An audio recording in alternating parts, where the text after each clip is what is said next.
welcome back to another episode of Real Talk Live. I'm your host, Viking. We've got loads of topics to talk about today. I'm joined by my co-host, Krypton Cage. Krypton, how are you getting on?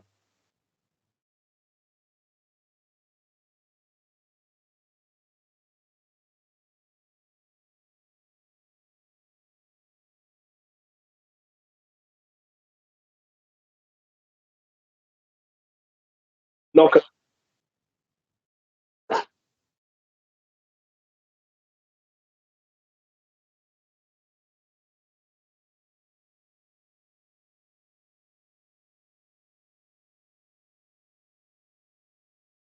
yeah, but we had our live stream kind of straight after DC fandom, where we just got a group of friends together and we talked about DC fandom. But like overall, Casey, did you think it was a good event, or do you think maybe they should have improved on a few things here and there? Like what way would have you made the DC fandom better?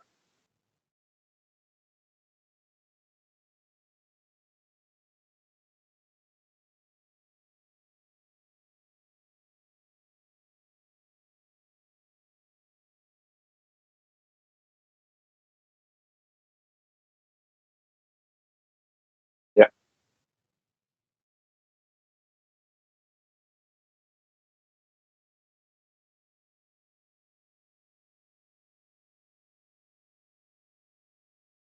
yeah,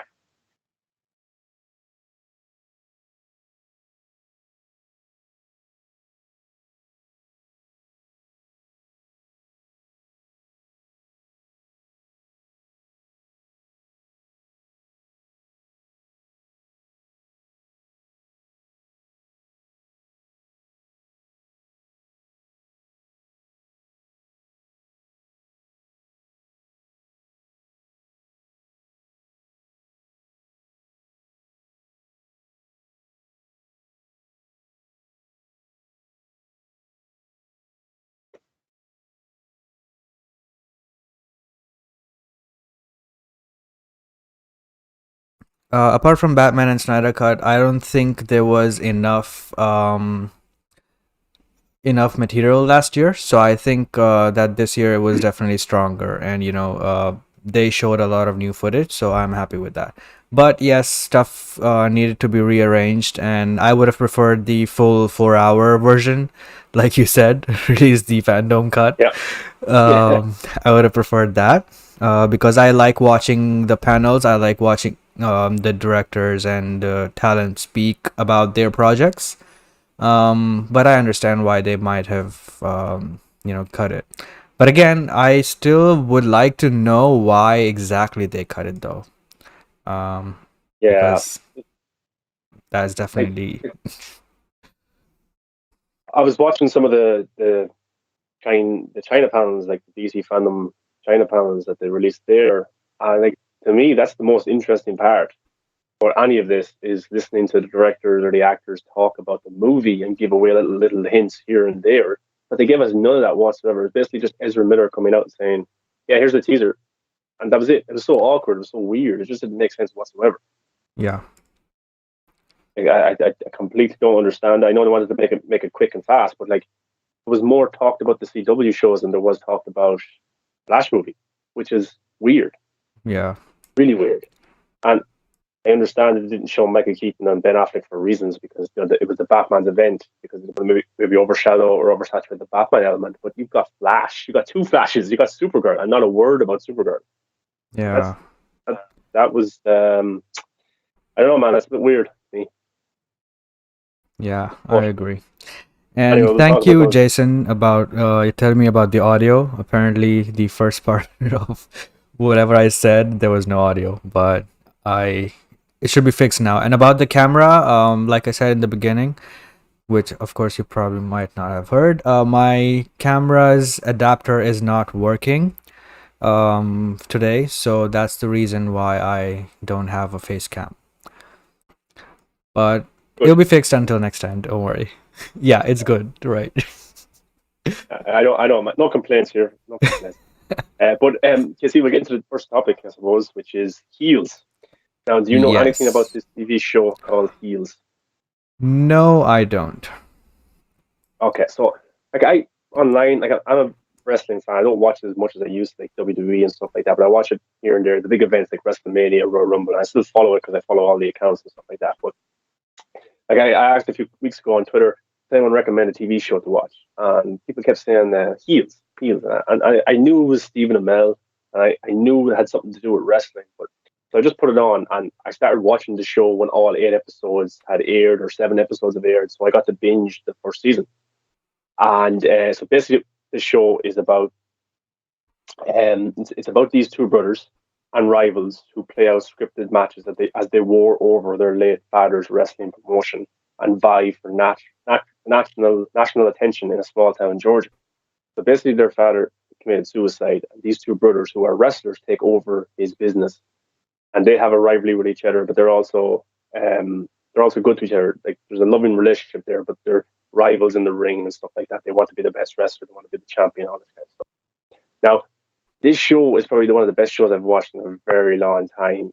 It's just the pacing is very good. The character development, the character arcs, the way it's written is just so interesting. If we follow Stephen Amell's character and Alexander Ludwig's character, now Stephen Amell, who was Green Arrow, of course, Alexander Ludwig, who was in the Vikings, they're the two main characters. But every other character around this show is as interesting as those and written as well as the two main characters. Really, really good. Now, you don't have to be a big wrestling fan to get this show. I think if you like wrestling, you'll appreciate it a lot more because the actors actually do their own stunts and stuff, and they do a brilliant job. Stephen Amell, actually, there's a stunt in episode 1 that he did, and he broke his back in real life doing the stunt. So it just shows you, like, they're putting in the effort to make this into a great show. And I would say it's probably the best professional wrestling adaptation to a show that I've seen or movie. Like, it's really well done. And Stephen Amell, of course, was in WWE a few years ago. He fought Cody Rhodes. I think he was in AEW recently, which is a new wrestling promotion. So he does have a wrestling background, and he's very athletic. So he pulls off the stunts amazingly. Yeah, but so like they inherit this business, and it's only a small wrestling promotion in Georgia. It's not like WWE. It's not like ECW or any of these big ones. It's very small, but they're trying to like keep it afloat because the way their father ran it, it was doing well, but it wasn't making that much money, and it was kind of it was in between kind of going out of business. And they're coming up with storylines, and there's like the brothers are at each other's throats throughout the season, but they're also in love with each other. You know, they love each other so much. And then there's a different wrestling promotion in the next state, which is bigger, and there's a rivalry going on there as well. There's some cameos from Mick Foley, who's a WWE legend. CM Punk, who just made his return to to wrestling, not WWE, to EAW. He's in the show as well as a cameo on a few episodes. Not as himself as a different character, but it's really enjoyable because the soundtrack, the music used, very good. The cinematography, some of the shots, fantastic. It's just a beautiful show to look at. Characters are so well written. I highly recommend this show. You don't have to be a wrestling fan to understand this because it's a show about wrestling, but it's about dealing with loss and family. Those are the two main themes for me, and wrestling is just kind of the extra bit. So 100% check out these 8 episodes of Heels. It's on, I think, it's on Star in the US, or Stars in the US, STARZ. But I just hope that it gets renewed for a second season because it's too good of a show not to be renewed, and it's probably not on a platform where it will be talked about and appreciated about enough. Because if it was on HBO Max or Netflix, people would be raving about this show right now. So yeah, I definitely recommend this one, and check it out. Awesome. Isn't Stars on Disney Plus platform as well? Is this It's Stars? No, Disney Star is a European. Okay, that's a different. This is an American provider, STARZ Stars. So I see. yeah, I think it's a Paramount and Lionsgate production. So yeah, it's not on any streaming service like that in Europe and stuff like that. It's not on Disney Plus. It's I don't know exactly where you get it in Europe, but in America it's on Stars. So I definitely recommend. Mm-hmm. All right. Was you were you a wrestling fan, Casey, or did you appreciate it growing up? I used to watch when I used to watch during the John Cena era.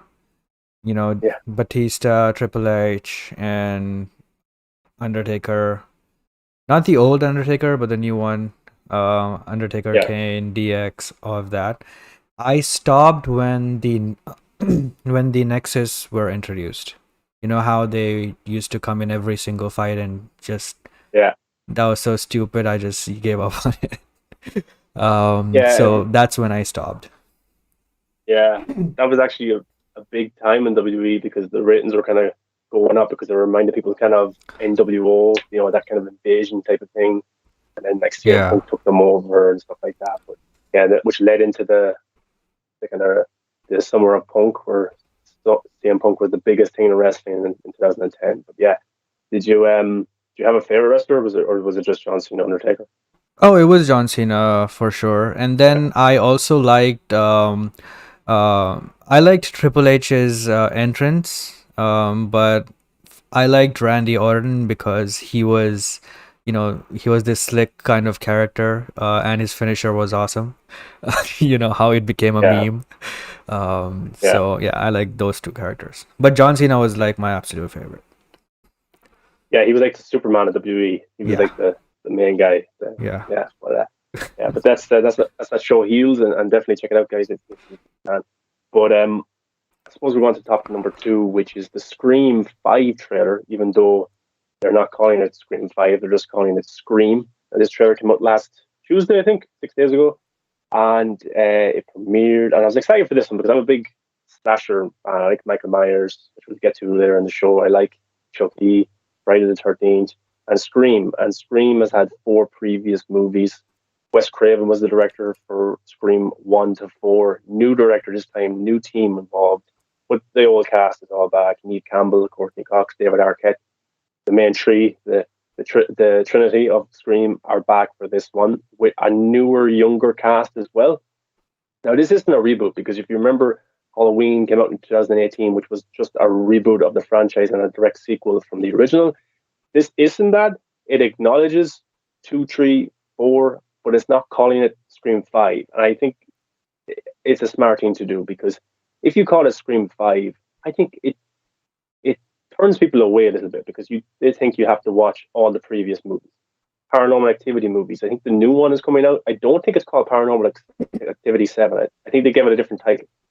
So, from a marketing point of view, not calling it Scream 5 is very good. So, yeah, this trailer came out last week and I loved it. I really, really liked it. It wasn't anything amazing or it wasn't anything different in terms of the Scream franchise, but it kind of reminded me of the original. Scream 2 is good, Scream 3 isn't that good, Scream 4 is good, but nothing is like the original one. And I thought that this one, by just playing it simple, by giving us the stuff that we wanted, the original cast, the ghost, face mask, the voice, and some awesome kills in the trailer that reminded me of kind of Drew Barrymore from the first movie, her opening sequence. They did it brilliantly because Halloween 2018 for me is not a great Halloween movie. It's a simple Halloween movie that kind of brought the franchise back to life. I think Scream 5, this Scream, should be one that does that as well. But yeah, but apparently they shot multiple different deaths, endings, and reveals for this movie. And there's some shots in the trailer, some kills in the trailer that won't make it into the actual movie. So the trailer for Oh. Scream that we watched last week technically might not be the trailer for the actual movie, and that's either brilliant marketing or terrible marketing. I don't know. Yeah, I've never seen a single Scream movie before, but I have seen the parodies of it. And I'm not that big into slasher movies because, I just don't enjoy watching just one killer because usually in these movies they make every human very dumb and they're just running around and doing dumb things.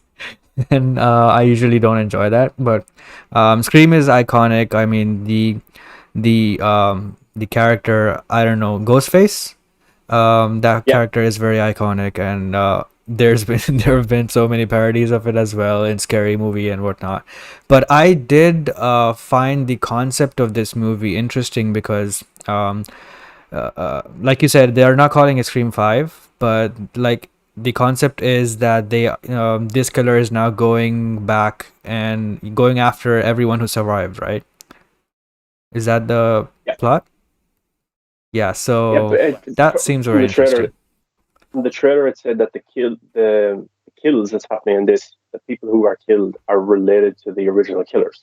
Now, I don't know if they meant the original two killers from the first Scream or the killers from 2 and 3 and 4 as well. Didn't really clarify that, but yeah, it's going back and killing the people related to the original killers. So that's interesting. Hmm. Yeah. So yeah, I did enjoy it. I'm looking forward to that, which is coming out in January. So yeah, but the interesting thing was Scream, the kind of franchise is, Michael Myers is Michael Myers. He never changed. Scream is a Yes. different reveal every movie, which I So it's kind of basically like kind Scooby Doo. They yeah, unmask yeah, him. yeah, yeah. But there's actually some rumors. Well, online fans have speculated that a certain character, Stu, the original killer from the first movie, may have survived. Fans have wanted him to return for years. Now, Hmm. in the original, I haven't seen the original in a while, but I think he gets a TV kind of thrown onto his head and it electrocutes him. That's what it looks like. But Wes Craven, the director of Scream, he wanted to bring back Stu for Scream 3. And what he wanted to do was kind of like a cult. So Stu would be in prison, and people were obsessed with Ted Bundy and all these serial killers, and they would write them fan mail. That's what they wanted to do for Scream 3. So you would have Stu in prison manipulating these people out in the real world, wearing the ghost face mask, killing people, especially in schools. And the reason they got rid of that script is because all the school shootings started to happen in America really big and actively. So they got rid of that script. So they've wanted to bring him back in the past. So maybe Scream 5, he could be the big reveal. That would be an oh my God moment. Hmm. But then again, he's not an iconic reveal or an iconic actor, you know.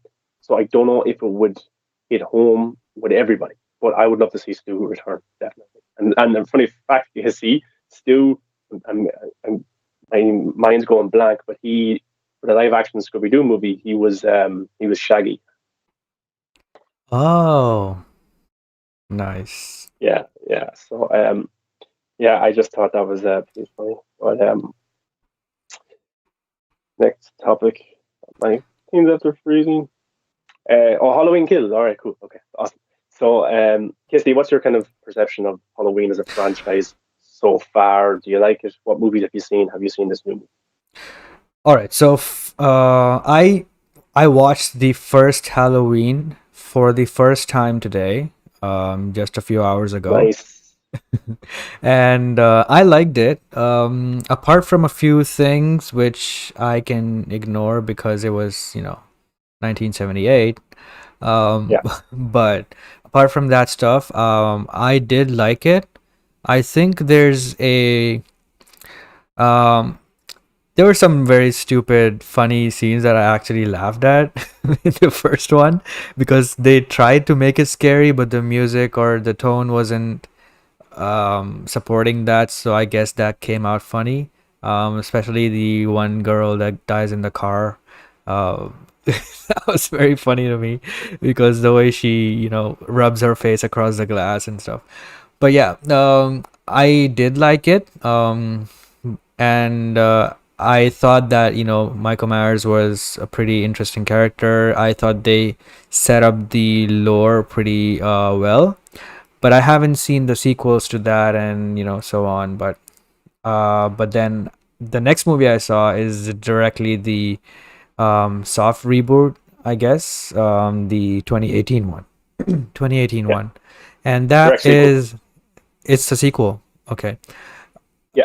because it was basically like the first movie, and there was a lot of similar scenes happening, similar shots, similar locations.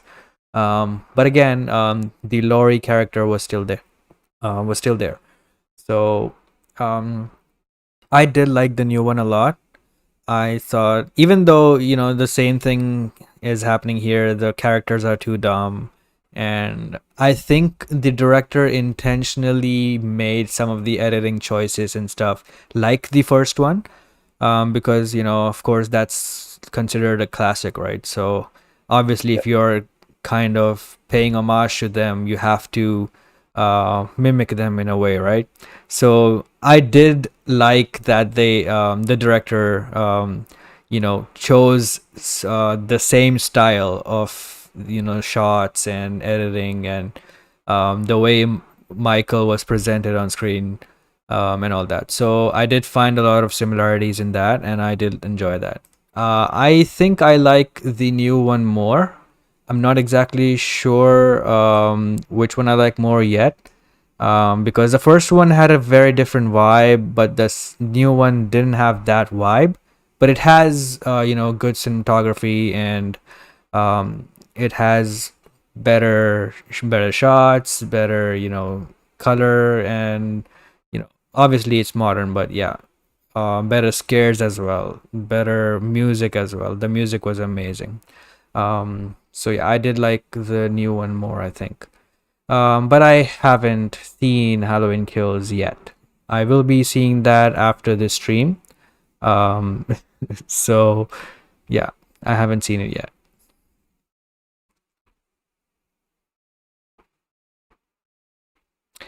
Your audio is not working. yeah. Can you just check the audio on Yeah, your it's phone or your working now. PC?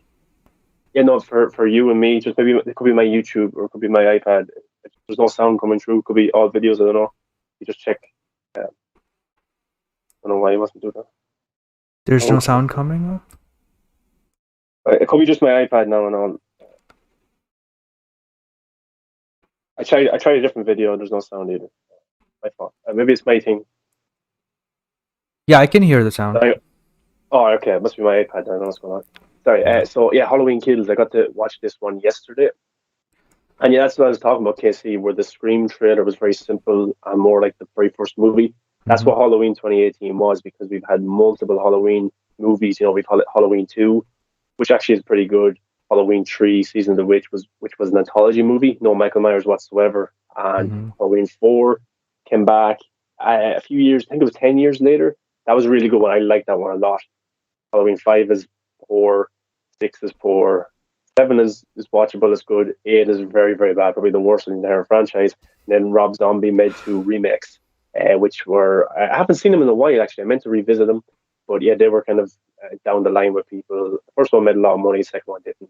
People liked it, some people hated it, didn't do that well. But yeah, so they kind of rebooted in 2018, bringing back Laurie Strode and getting rid of her history with Michael Myers in Scream or in Halloween 2 and Halloween 20.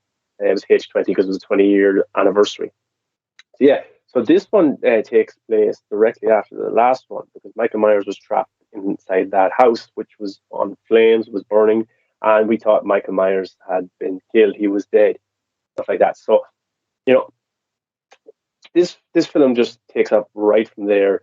These firefighters come to the house to take out the fire. That's from the trailers, and you can tell from the trailers as well. Michael Myers is taking out the firefighters and stuff like that. But yeah, so then you have Laurie Strode who's in hospital, and then the people of Haddonfield are coming together like a mob to take down Michael Myers because for 40 years they've lived in fear and anxiety of what happened on that night in the original Halloween. So like I'm a big Michael Myers fan. I watch all the movies every single year. I don't hate any of them, only maybe Halloween Resurrections, which was absolutely terrible. But yeah, so I did enjoy this, Casey. The kills are brutal. They're insane. Absolutely insane. There's one point in the movie where Michael Myers kills a guy and he continues to stab this person even though they're dead. It's just the kills are completely overdone, and it's perfect for Michael Myers because of who he is. So I didn't mind that whatsoever. But some of the kills are gruesome. You get to see everything, all the blood, all the guts, and Michael Myers does not hold back whatsoever. So I did like that part because it's Michael Myers, but it just took me a while to get used to it because even though in the previous movies Michael Myers is like this killer and can't stop him, there's a certain kind of tension with his kills because he's very slow. He moves slowly, just pops up out of nowhere and kills somebody, and then the camera may cut away or goes to the next scene. Here, Michael Myers moves a lot more. He's a lot more agile, which was strange to see. There's a few scenes where he's actually nearly running when he's fighting people or trying to kill them. So that was something new as well. But I appreciate how they brought something new to Michael Myers. But the plot for this movie, there really is no plot. It doesn't move the story forward whatsoever. You had the people of Haddonfield who get this mob together. The original two kids that Laurie Strode babysitted in the first movie, they return this time. They're older, obviously, and Oh stuff. shit, But they've got really? more. Yeah, they return. Yeah, they got more of a Nice. role. Yeah, so yeah, they're kind of leading this mob against Michael Myers, and the movie does have some social commentary about mobs and about how they can be easily influenced and how they can do more bad than good. Now, in this movie, the way it was executed, I didn't think it was executed that well. Now, in Halloween 4, keeps on screen. In Halloween 4, a similar thing happened where a mob of guys got together to take down Michael Myers. And it wasn't like in your face as much as it is in this movie. Those guys got together, they tried to find Michael Myers. They do something which is bad when trying to find Michael Myers. And you realize as a viewer, oh, mobs can be bad that way. But in this movie, it kind of beats it over your head that mobs can be bad, social commentary, stuff like this. I think if you take it out of the movie, it doesn't make it a better movie. I think if you tweak it and change it up a bit, then the social commentary of mobs can work for this movie. But I just didn't like the way it was executed, the way the camera kind of moved at certain times, the way some characters were depicted, their actions were very, very stupid. So apart from that, that's definitely the weakest part of this entire movie. Big time, big time. And some of the dialogue is very poor given to the characters. Like a lot of it is cringeworthy. There's a thing in the trailer where two characters say "evil dies tonight." That must be said about 100 times in this movie. And I was just rolling my eyes. Oh, they're saying it again. But it's the way that they say it. Evil dies tonight. And it was a little bit stupid at times. But the kills are fantastic. The tension is brilliant. You fear for these people, and Michael Myers is unstoppable. Laurie Strode is in the hospital for most of this movie, so you don't really get to see her out and about interacting with Michael, which they're saving for the third movie, Halloween Ends. Now, as a Halloween fan, I did like this movie. It feels like a part 2 of 3. Didn't move the story forward that much, but it told us the Oh, story. It told us the story of Haddonfield and how these people have been. It was basically a movie showing how brutal Michael is in terms of his kills. hmm, He'll stop at nothing, whatever his end game is, whatever his goal is. We don't know what it is yet. And also, what happened to Haddonfield the last 40 years. That's hmm. basically what this movie's about. Setting up the big finale. Whatever they have in store, I don't know after watching this movie. I It's read obviously going to be. I read somewhere Yeah, that they are going to be making Halloween Ends next. So that will be the yeah, finale for this trilogy, I think. yeah, yeah. That was already planned. The intention was Halloween Kills was supposed to come out a year ago, and then now we were supposed to watch Halloween Ends. But the pandemic Ah, put all of that short. Yeah, so I did enjoy the movie. It's just I think the I trailer think was part better. three. Yeah, but part 3 will decide if this is a great movie or not, Hmm. and that's a lot to put on the third movie, and that's a lot Yeah. of pressure. And I think it's vice versa. I think this movie, if 3 is good, makes 3 a better movie. I think if 3 comes out and it's a good movie, it makes this movie even better. But I can't fully comment on the story of Halloween until I see Halloween Ends to see if this entry, part 3, let's call it, because the original Halloween 2018, this one, part 3 or 4, whatever you want to call it, if it's a good, because I have to see the next one. It's one of those. And yeah, it was an interesting choice. I'm surprised they went this way. It's very different than what I was expecting. But we're all for artistic integrity and artistic visions and stuff like this. Maybe they thought that this film was necessary to tell the next film. And maybe they knew and they were guaranteed Halloween Ends because the last one did so well and the studio was behind them. Maybe they knew we're guaranteed the next movie. Let's just do this, saying off that. Hmm. Maybe, maybe that's the case. But yeah, overall, I did enjoy the movie. Um, it ends a little bit prematurely, just ends. Even though the next one's called Halloween Ends, this one just ends. But it gave what it gave in the trailer. Michael Myers just killing people brutally. We got that. It's called Halloween Kills. Michael kills. Simple as that. Some of the original cast come back, which was cool to see. We also get flashbacks to the very first movie from different perspectives. The police force, kids trick or treating who maybe come across Michael Myers and stuff like that, and Donald Pleasance, who played um, Michael's doctor, Dr. Loomis. He was in Halloween 1, 2, 4, 5, and 6.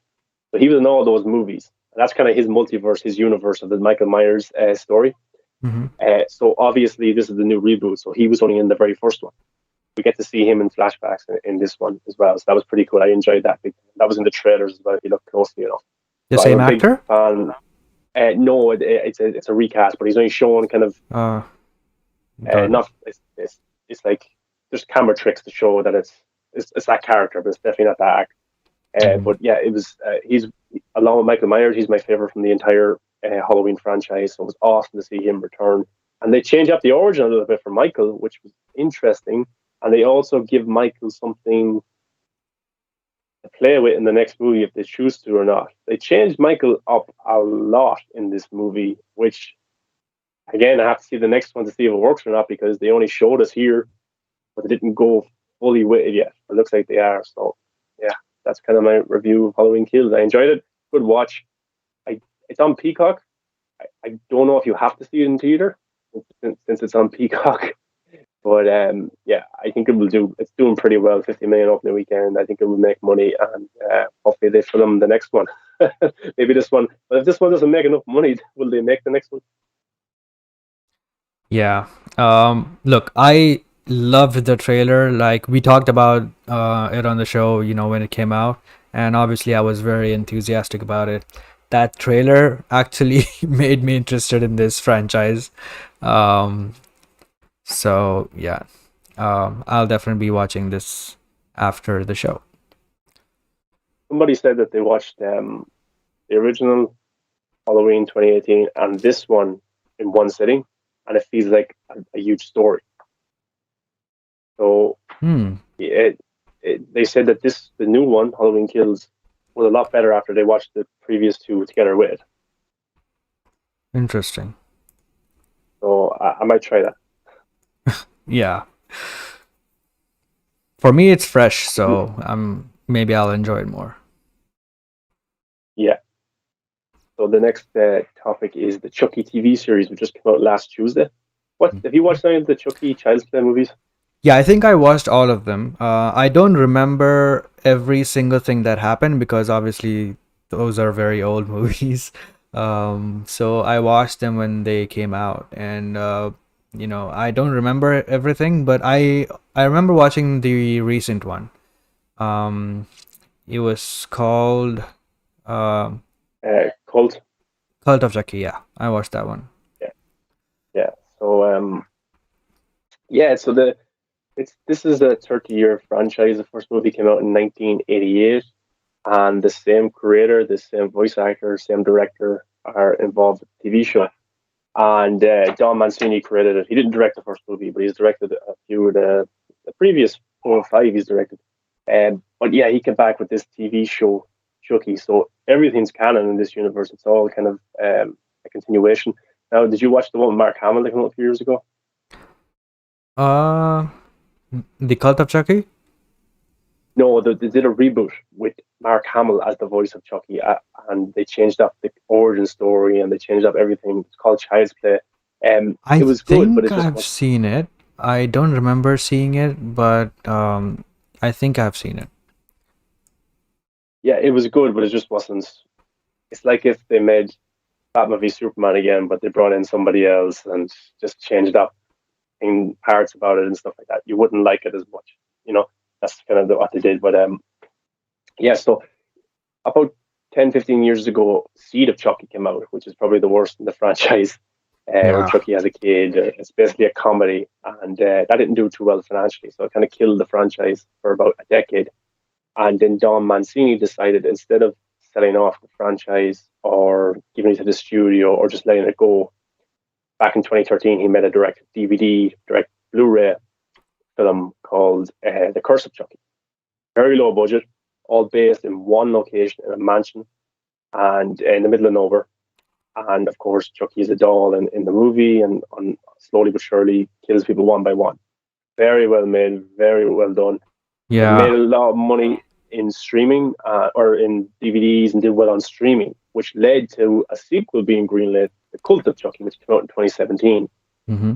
And that was very different, but I liked it as well. It kind of basically by the end of the movie, it set up that Chucky was in his soul was in multiple Chucky dolls, Mm-hmm. and the original kid Andy came back. I think in a post-credit scene in that movie as well, Yeah. hunting down the Chucky dolls. So that was awesome. But instead of making another movie, they're now making a TV show, which is on Sci-Fi. And I was very intrigued by this. The trailers were all awesome and stuff like that. So it's a 30-year franchise. All the original actors will be coming back to this TV show, but it's also introducing a new cast of a younger generation to deal with Chucky. We follow this character, Jake, who he's 13. He's gay, but he's dealing with his sexuality. His father doesn't like him being gay and stuff like this. And he has a crush on a guy at school who is hosting a murder podcast, which he listens to. And we find out in this murder podcast, there's actually been 11 deaths in what's the name of the town? I forget now. But the town where it's located, Hackensack is what the town is called. There's been 11 murders that in this year. And of course, this kid Jake comes across a Chucky doll, buys him at a yard sale, and brings him home. But we realize that his father is an alcoholic. He's very abusive. He's homophobic. But what led him to be this way was the death of his wife, who died in a car crash, Jake's mother. That's basically what this episode sets up. He has the Chucky doll. In school, he's bullied and stuff like that. And we don't get to see any of the original cast, like Andy, or we're going to get to see some of the characters from Child's Play 2 come back. Tiffany will come back as well, played by Jennifer Tilly. Some other actors will come back too, because Chucky had a kid in Seed of Chucky, Glenda. I think it's a. I think I haven't seen that one. And apart from that, I think I've so seen all. yeah, he has a kid in that one, Glenda, who is rumored to appear in this one. He has two twins as well. It's a fucked up movie, but the ending, the last 15 minutes, are probably the best. So all these characters are set to return in this series. We don't get to see them in episode 1 just yet. Sorry to hear noise. My brother's gaming in the next room. He's raging. So we follow Jake, and he's being bullied and all that kind of stuff. And Chucky kind of attached himself to this character. And as it goes on, the people who kind of bully Jake, Chucky has a vendetta against them. And he kills the character in the first episode, of course, because he's a serial killer. But he kills that character because of how they're treating Jake. And then at the end of the episode, he goes to Jake, okay, let's talk about this next person. So he's kind of killing these people who are bullying Jake. That's his kind of goal right now. But I don't know what his end game is. I don't know why he attached himself to Jake in the first place. I don't know why he was in that yard sale. Why is he back in Hackensack? But overall, it was what I liked about it is it's a very modern take. There's not like modern day songs in it. It's a very colourful show. And I think that it was a good way to introduce these new characters, but it's very modern in the sense that like these songs are introduced kind of to probably gather new an audience, newer people to check out this. But also the directing style from Don Mancini was really good, because he does these kind of zoom ins and zoom outs and split screen shots as well, where you have like one character on this side of the screen and the other character. Did that a few times and it really, really worked. But probably there's a minor spoiler. One of the best parts of the entire episode is there's a talent show going on, and there's a kid who doesn't like Jake, and she's bullying Jake up on the stage, and Chucky pretends that he is the doll that Jake has, and Jake's a ventriloquist.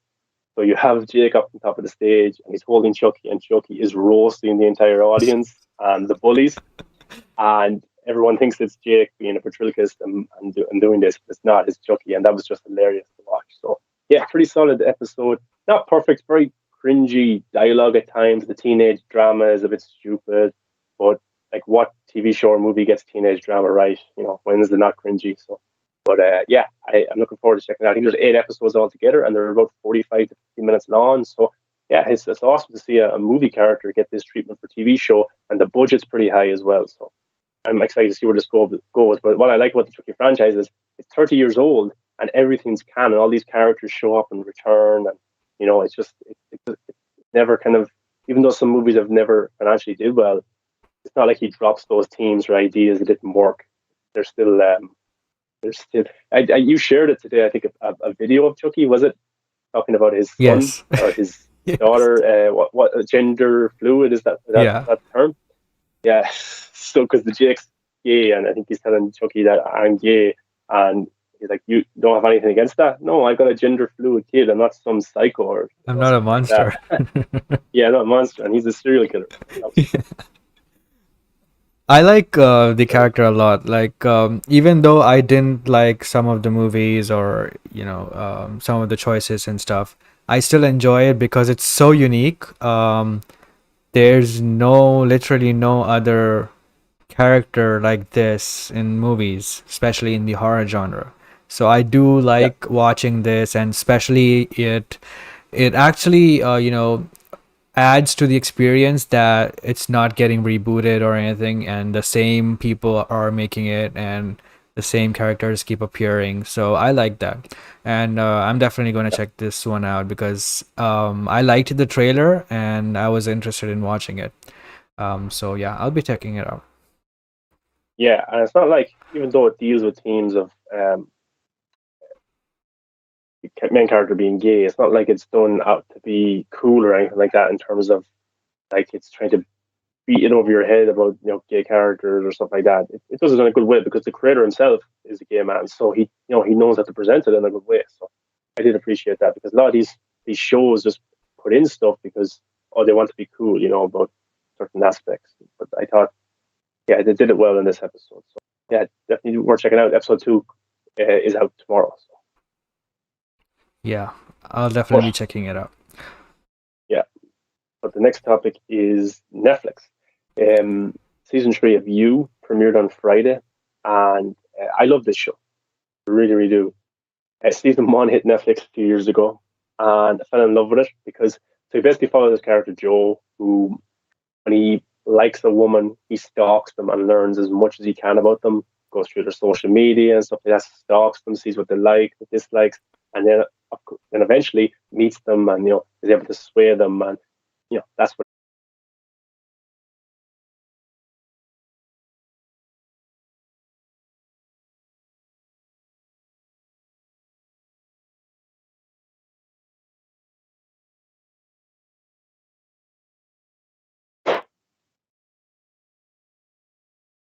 You gone?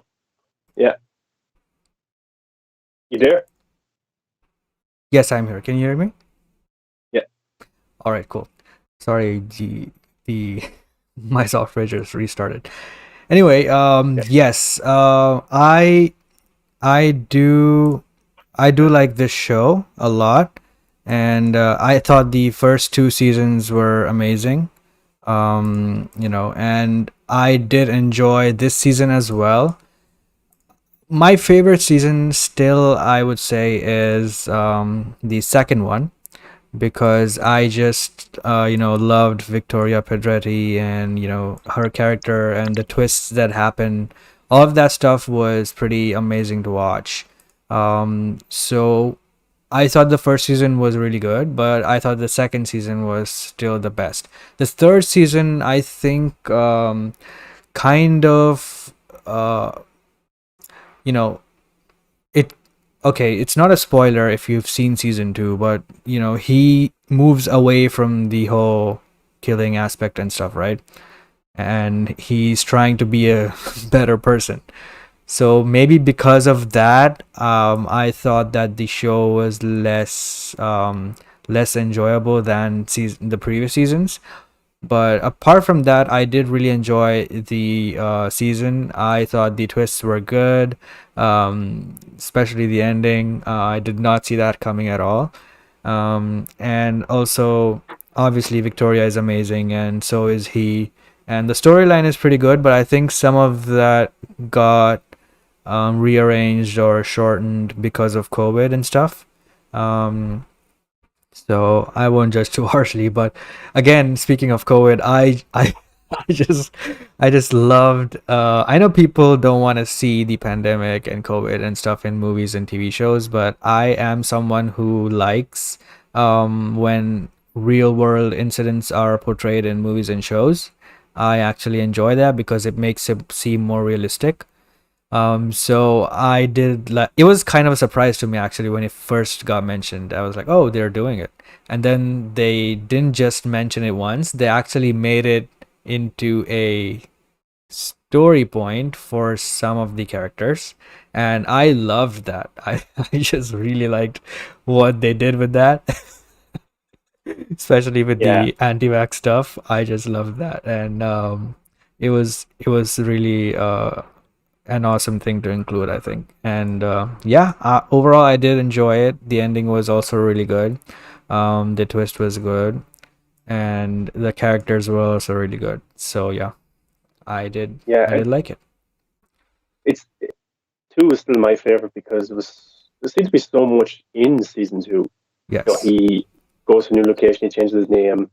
He at the apartment block he's living in, he meets a young girl who like she's a teenager and stuff like that. Not in that way, but like she's just kind of cool and she's social media driven and stuff like that. And it's kind of a bond between those two characters.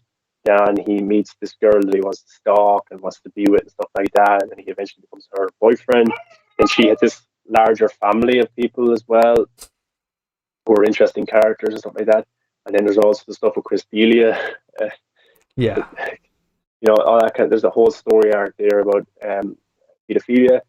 And there's another big twist at the end of the season where is it what's his girlfriend's name? She's a killer now as Uh, well.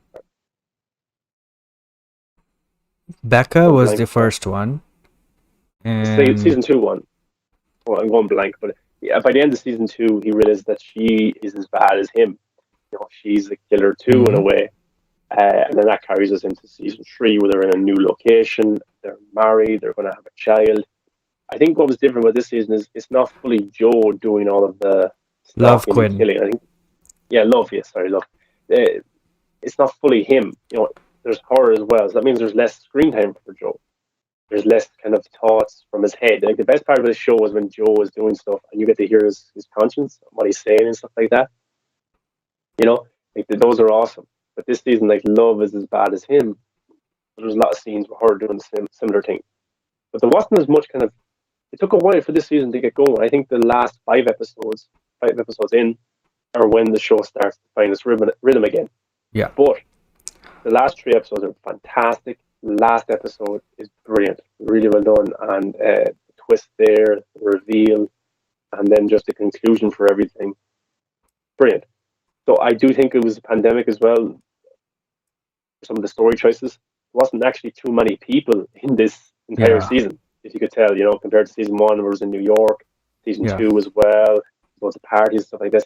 This season was very very depleted in terms of people and large gatherings and stuff like that. So I can't be too hard on them either. So yeah, I had to deal with that. I think they were one of the few to go back into one of the first to go back into production during the pandemic and stuff like that. So they were just dealing with those kind of things. But yeah, on Friday it was already confirmed for season four. So it Mm-hmm. shows how much faith Netflix have in this show and how much engagement it brings to the platform. I love it. I really do. Watched it over the weekend. Could not wait to watch it. And just fascinated by the ending. Not as good as season two. It's probably the weakest of the seasons, but season two was so good. Season one was so good that this season being below those two, it's not anything bad to say about this season. It's still very good. Really Yeah. enjoyed it. But I'm excited more for season four now because no spoilers, but Joe seems to be more or less on his own uh, for Yeah. next season. It's more him, which I like. I don't like. Yeah. I like Love as a character and stuff, brilliant. But I liked her more in season two. Just didn't like Yeah. that Joe had to be kind of on her terms of all times. And a lot of the problems that happened in season three were her fault, not Yeah. Joe. Joe was very calculated. Watch season one, season two. He gets out of sticky situations. He covers up his murders very well. But Love is the one who was just a complete psycho, even worse than him. And yeah, so it was. Looking forward to season four. It looks like we're going to be in a new location in season four as well. And like there's a lot of characters who have ties to Joe that have yet to come back into the show. Season one, there was a detective hired by in season one there was a detective hired to investigate Joe, and he never believed the whole story and book from Beck that was released when she died and stuff like that. There's that character. Then in season two, the young teenager that Christy Elias character was trying to do stuff with, she left, and Joe still sends her money, so she has to come back into it. And then there's another character who Joe has to leave behind. You know who I'm talking about. Mm-hmm. And it looks like there's a time jump already. Yeah. So, and then also the pandemic is brought into it. So I think when we go into season four, it'll be even more of a time jump. And Joe for season four is looking for somebody, but I don't think he's going to find them straight away. I think he'll end up finding another you and someone else to stalk and maybe unravel stuff. But actually, I was watching some breakdown videos, and there's the reference of Paris is throughout season one a lot, and season two. So they've been eyeing this up for a while, and even that last line in this series, a lot of New Yorkers have come here. Did you notice that as well? Right. That was deliberately put in because the first season happened in New York. So I wonder which characters will appear in season four. Because Joe is more or less on the run in a way, you know? Yep. He can't be really seen that well and can't have anybody noticing him, because what happens in season three is actually, like, it's usually newsworthy. You know, it's going to be all over television. Mm-hmm.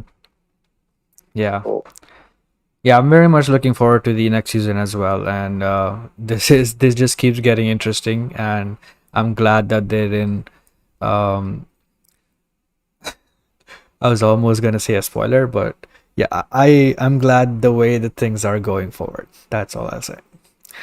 But yeah. before we move on to the next topic, I think there's some audio issues, so give us 2 minutes, and I'll just restart the application, and we'll be right back.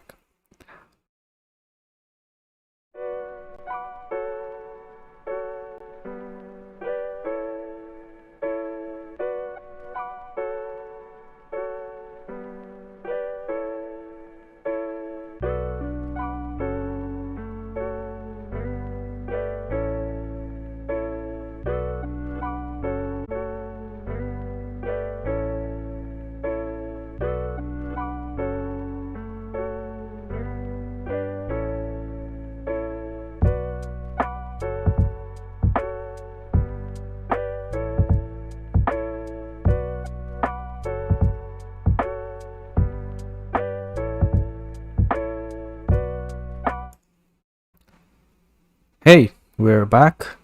Sorry for that. Yeah, so I think it should overall, be like, fine now. I'll check those. Um, waiting to catch up. Done.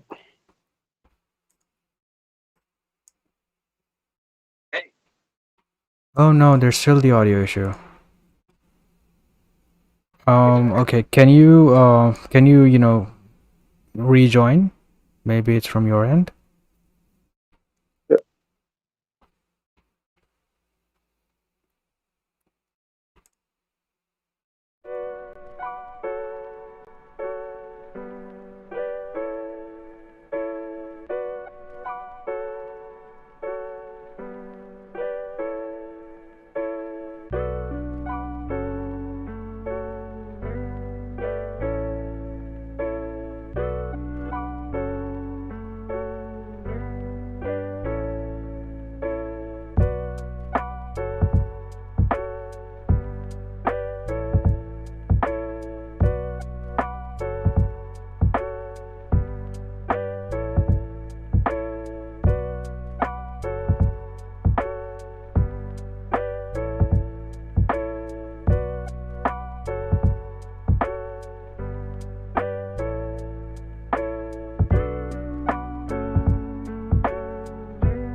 Okay, it should be fine now.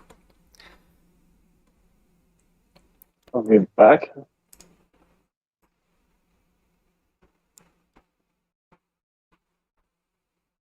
Yep, it's working.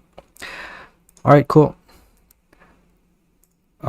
So yeah, that was You season 3. I'm definitely looking forward to the next season, and I cannot wait for that. And next up, it's Venom. Yeah, Venom 2. I haven't seen Venom 2 yet. I think it's What? probably gonna be next weekend before I see it this weekend. Yeah, I haven't had the time. I haven't had time, man. Ah, The time to see Venom 2.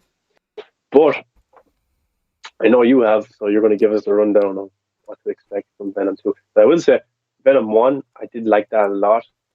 Very different from what I was expecting. I was expecting a darker movie, but the best part was watching Tom Hardy and Venom interact and stuff like that. The villain was very weak, and just yeah, I just think the best part was just Tom Hardy, and I have been looking forward to the sequel because Woody Harrelson, Carnage, the CGI looks brilliant, and it's supposed to be an awesome post-credit scene. mm-hmm, definitely.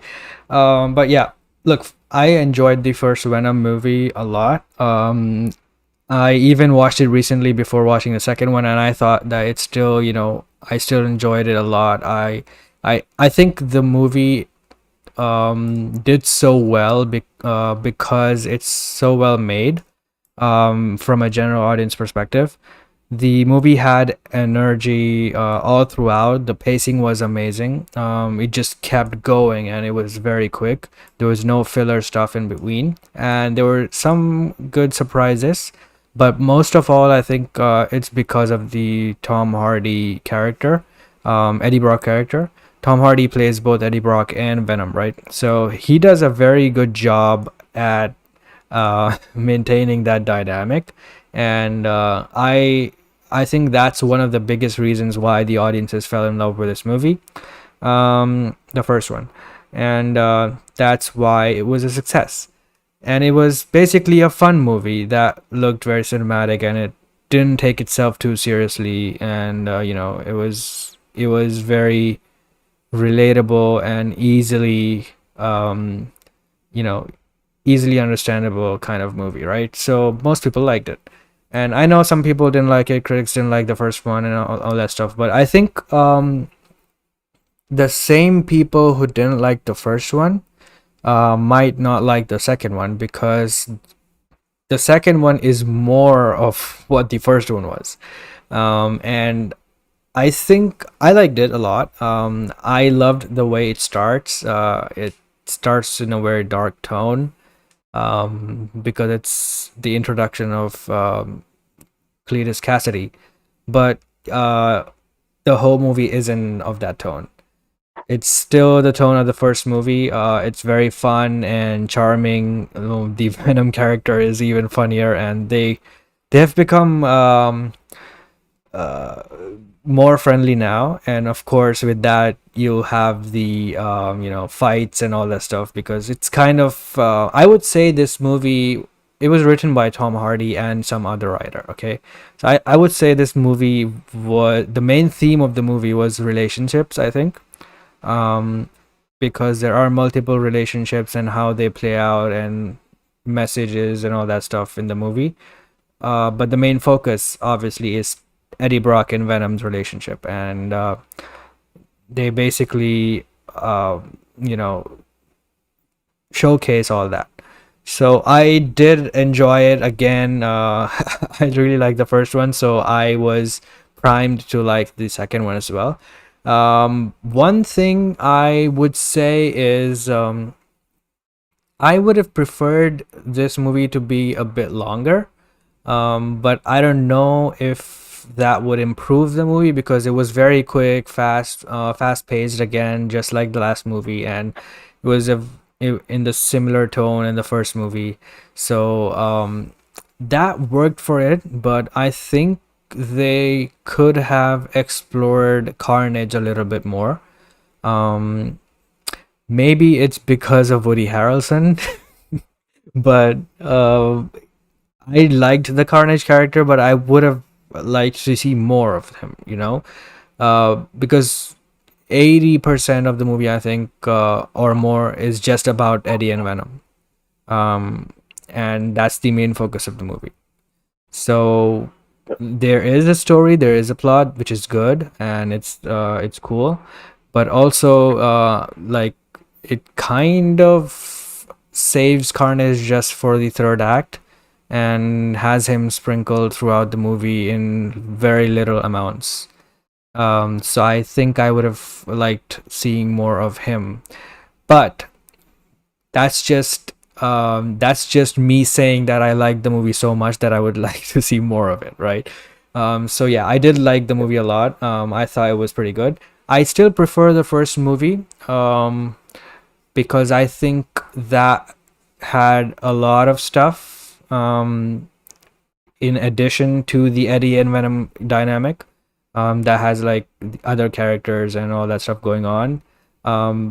But I thought Carnage was pretty well, like the actual Carnage, the character, the fights were good, the cinematography is amazing, and all that stuff, right? So, and the most favorite part for me is the homages to the previous movies. Andy Serkis is, What previous? dude. What previous Oh, movies? you'll see, you'll see. Um, I won't spoil it, but you'll definitely it's very apparent. Like the previous Spider-Man movies, right? Some things. Is it canon or No, no, Easter no. eggs? It's just it's not canon. It's just the way things play out, the way it's shot. Certain locations are like from the previous movies, and certain scenes are direct homages to the previous movies. So I loved that Andy Serkis did that. He paid homage to the old Spider-Man movies, Tobey's, and he also did that to the Andrew Garfield Spider-Man movies, and I loved that. But yeah, the movie is awesome. I think you will really enjoy it. It's very funny. Uh, Venom is funnier. Like that nightclub moment is also pretty funny. I thought that would be longer, but it's not. Um, but it's pretty funny. uh, the movie is pretty good. Yeah. So yeah, if you get a chance, definitely watch it in Uh, a theater. could I ask, does it look like it's directed by a different director? Not so much, but in certain things, yes. Like the first movie had a lot of lens flares and anamorphic lens effects, but this movie didn't have that. But the tone, the style, the way they showed Venom in the first movie, and all that stuff is pretty much very much the same. And the third act in this movie, I think, is the best looking than any scene in all the two movies. So I still prefer the first movie. Maybe because I loved it so much that I'm not willing to like this more than the first one. Maybe it's that, but I do think that the first one had a lot more stuff going on. And this kind of felt a little bit short to me. Like I said, I just wanted to see more of Carnage. That's it. Everything else was pretty good.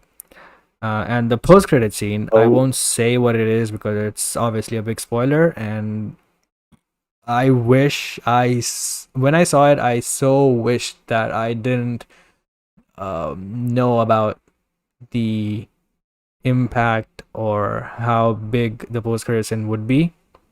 I wish I didn't know that. yeah.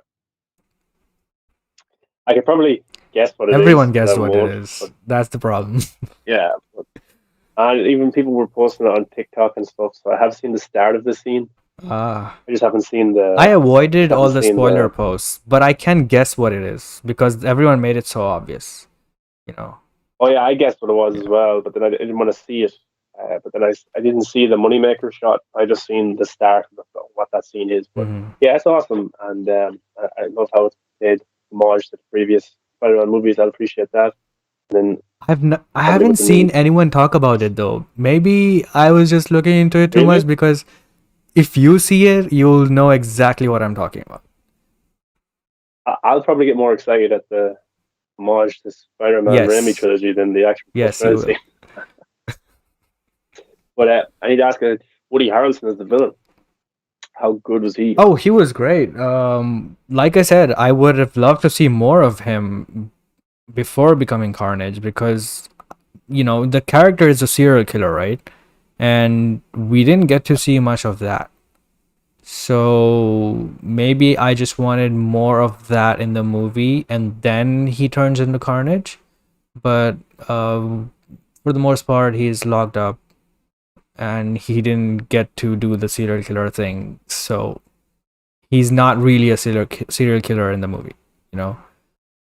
Yeah, because I watched a lot of interviews with Andy Serkis, and he said that they always wanted it to be the runtime that it was Mm-hmm.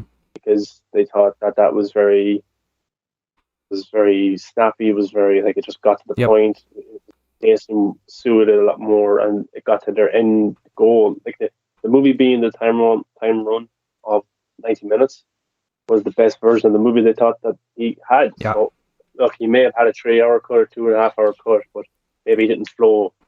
Maybe it's a great movie, maybe it's a good movie, but it just didn't flow maybe the way that they wanted to. Mm-hmm. And I think because this is only a theatrical only movie, they wanted to be in as many theaters as possible. The first made over 800 million. We're in a pandemic. 90 minutes. I don't know how many screens you could get in a day, but it's definitely a lot more than if it was 3 hours or 2 hours or even an extra 15 minutes. So I think that has a lot to do with it as well. But look, it's people have really liked the movie, and I'm looking forward to checking it out. It's just I think you'll not the definitely same like it. weekend here. Yeah, it just came out here the same weekend as Halloween Kills. Two movies that I really wanted to see, and it is Halloween, so I wanted to see Michael Myers first. Mm-hmm. Yeah, but no, I'm glad you liked it, and I'm definitely going to check out the sequel. I like the first one, but I'm expecting this one to be better for me I think it because would. I know I what I'm think it will be for expecting. you. A lot of people think this is Yeah, the better movie, and even from Rotten Tomatoes, yeah, they think that this is the better movie. But only the people who didn't like the first one, because it was funny, humorous, and stuff, didn't like the second one. But apart from that, it feels exactly like a sequel should feel. And Tom Hardy is exactly acting like the same Eddie Brock that he was before. I love Tom Hardy, man. He's just an amazing actor, and yeah, he creates these characters, and there are certain very subtle movements and things that the character does, and he keeps it consistent between the two movies. And since I watched the first movie just before watching the second one, I could see that he played the exact same character. He didn't change it one bit. And that is very difficult because, Tom Hardy doesn't play the same character in every movie. He molds himself into the character and literally creates the character and certain, quirks about them. And it's pretty difficult to do. So kudos to him. he's hit a gold mine with this character, and Yeah. everything he's done with it has paid off. And if I was making a Venom movie, I don't think I would have went in the direction they Yeah, me did too. with one, and probably this one. I would have made it a lot more dark and gritty and serious, but Me look, too. they've come across something that works, This is and why you I, can't this fault is them why for I that. think this is one of the examples of when people say that don't make up the whole movie in your head before watching it, right? Because like you said, I would have never made this kind of a Venom movie myself either, and I would have definitely made it darker and more violent and stuff, R-rated and stuff. But he made this, and I loved it. So you never know, you anything can surprise you in this. So yeah, Yeah, and if the post-credit scene is what I think it is, then this franchise is only going to get yeah. bigger and badder. And I'm a little bit afraid for the Jared Leto one. Mobius, is it Morbius, whatever you call it? Hmm. Mobius, because there's been very little marketing for that. Now it could be because Venom is just Is it as going to be doomed delayed as or is it still become. coming out this year? It's supposed to be January, or is it? Yeah, it's supposed to be January, but then again, that can move again. Hmm. I have not seen anything about it.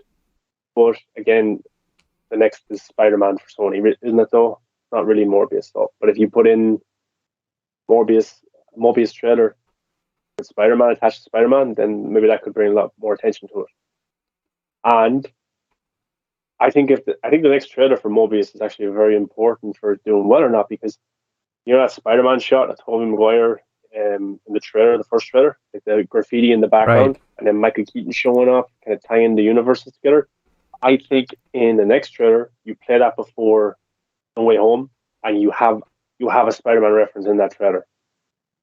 It doesn't even matter if it's not big or if it's not even in the movie. I just think you put a Spider-Man reference in the next trailer, even if it's just a voiceover from Jared Leto and saying something about spiders or something. You know what I mean? Just something to get like that to just gather interest in that movie. I want to see that movie do well. Yeah, me too. I'm really excited for that.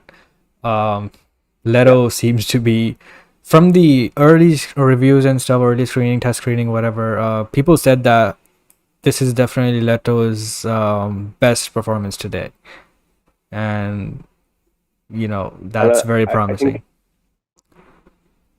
like Zack Snyder, he made Army of the Dead before he knew Justice League was coming. Yeah, I think like Army of the Dead was like his, oh, I'm back. You yeah, know, this is what he could have had. Like, I'm a good filmmaker and all this kind of stuff.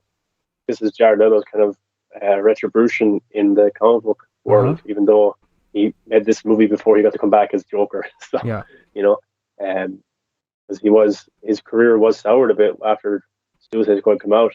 That wasn't his fault. It was just the studio and stuff. So that's why I want to see this one do well. But yeah, I think we should go on to the next topic. I know we did this on Saturday. We had a big show about DC fandom, but I think we'll just give our quick thoughts on each trailer yes. that we got at the event.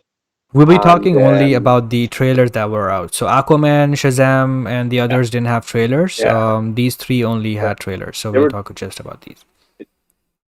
they just had featurettes telling us how good they are. Yes. Basically, it was nothing. It We're was not going it to talk was about really those. cool, but since they're not Yeah, trailers, we true. cannot really, say much about that. But yeah, Yeah, moving on but to you never put Peacemaker on the list. We're going to talk about Peacemaker first for like 2 minutes. shit, I forgot. Yeah, but yeah, it's they did that deliberately. But no, the Peacemaker. Look, I really like Suicide Squad. For me, it's one of the best DCU movies. Not as good as maybe Zack Snyder's trilogy, but it's up there. It's probably 4 or 5 in my list. Really loved it. Seen it a few times. Enjoyed the vibe, the look of it, the direction style, the directing tricks from James Gunn. My favorite character was John Cena as Peacemaker. Like John Cena as an actor anyway, but I just thought his best performance he's ever done has been Peacemaker. And then the third act of that I agree. movie is fantastic. Well, the twist leading into the third act, where it's a big conspiracy, and Peacemaker was sent in by Amanda Waller to cover up this big operation that was employed by the American government, would make America look bad. Peacemaker, obviously, peace at any cost. He would kill anybody to save the face of his country, and that's what he does to Rick Flag. And they have a fight sequence, and Joel Kinnaman's acting, John Cena's acting, and it stole the movie from me. Favorite scene, brilliant. Just Peacemaker, what a joke! And he looks at John Cena, and John Cena's just his didn't have to say a thing. It's just his acting through his emotions was fantastic. So looking forward to Peacemaker. Trailer came out with DC fandom. Even though I'm excited for it, I admit this is a poor enough trailer. It's not fantastic or anything. Now the thing with comedies, some of the jokes you need kind of context to the jokes, because in the trailers it might not be portrayed that well. And I actually think the Suicide Squad trailers were bad as well. I think this is a bad trailer. But I think a lot of the funny jokes that were in the Suicide Squad trailers didn't land in the trailer, but they landed in the movie because of context. Mm-hmm. So I think the Peacemaker series could be the same. It's definitely big budget. It's high scale. I thought it was going to be more grounded, but there seems to be metahumans in this series, or people with powers. Like because John Cena's character glows or something. He's fighting somebody and it's just glowing, whatever that is. We're going to get to see his dad. We're going to get to see Vigilante. Looks like that the detachable kid, his son, is going to be in it, because it wasn't Nathan Fillion, I thought, in that fight sequence. John Cena had a pet bald eagle, which was funny at the end of the episode, end of the trailer. So I will check it out. Wasn't the best trailer, but I'm still intrigued enough because it's James Gunn. Yeah, me too. I'll be checking it out as well. The trailer was okay. There's obviously the vigilante character. I think he'll die by the end. I'm just guessing, but yeah, this is a good way of making Peacemaker a well-rounded character. So after watching Suicide Squad, which I liked, I thought, like you, I thought the best scene in the movie was again that Peacemaker versus Rick Flag scene, and the whole moment that was pretty awesome to watch. I did not expect that level of acting and dynamic between them to be shown in that scene. And I really loved it, and I was surprised. So yeah, that was definitely the best moment for me as well. And yeah, I am not very excited, but I'm looking forward to watching it. I like when universes are, spun off into different. I mean, movies are spun off into different projects and stuff, and I like when universe is expanding. So I wonder what new DCEU Easter eggs will be shown in the show. Because it's obviously a, I think, 8 episode series. James Gunn is making it, so Yeah, he's very big on adding Easter eggs to his projects. So looking forward to that as well. yeah. So not the best trailer. We both agree on that. But we're intrigued because it's James Gunn and he was given freedom with this. So the actual show could be better in context. But yeah, I suppose the next trailer was Black Adam, which kind of kicked off DC Fandom. Even though it wasn't a trailer, it was actually the opening sequence to the movie, which is awesome. I was not expecting that. And it seems to be that like The Rock's productions move pretty fast. I think that production for The Rock, the shooting was like 3 months, which is short enough for a comic book movie, but like he just works on so many projects. He has them all detailed out.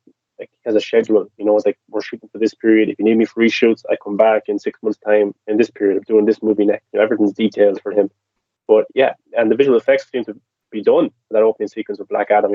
These two archaeologists, I think they're archaeologists, or these two people are looking for something. They see a floating crown in the air. They see symbols on the ground. The woman reads it. She says Shazam. Obviously, the reference to the Shazam movie. And The Rock is summoned. At these soldiers pointing guns at him, and he just completely takes out a guy by electrocuting him and just leaving him to dust. And then the bullets are coming at him. He catches a bullet. I said Saturday as a reference to, well, kind of like a reference to Batman v Superman, where Superman caught the Kryptonian bullet or the kryptonite capsule from Batman when he shot it at him. And yeah, it was awesome. We didn't really get to hear any dialogue from The Rock or a full look at the suit, but yeah, I thought it got me hyped. I didn't know what to expect from this movie whatsoever, so it was awesome. And I think eventually down the line we'll see Shazam introduced and Henry Cavill's Superman in some capacity. I think that's the direction that they're going. But yeah, I thought that was brilliant. That opening sequence just to give us the tease. Yeah, I really was surprised watching this. Like you, I did not expect this teaser at all. Like, I loved the concept art that they showed last year, okay? But usually when the concept art is shown, it's all very moody, dark, and it looks epic. But when they go and shoot the movie, it doesn't look as good sometimes. So I don't really, go that excited on concept art, but I did like what they were showing, and it did have certain dark elements. But this teaser just blew me away because, firstly, okay, so firstly, The Rock has been making this movie for like a decade or so, and a lot of the times when teasing this movie, he has been saying that the hierarchy thing, right? And he's also been saying that he's going to be a hero for the people and stuff like that. So I was just um I don't know what the right word is, maybe reluctant for that approach, because I like the DC villains and the DC anti-heroes, and I don't want them to be shown as heroes. Like, if you are making a Suicide Squad movie and you're turning them into heroes, I won't like that.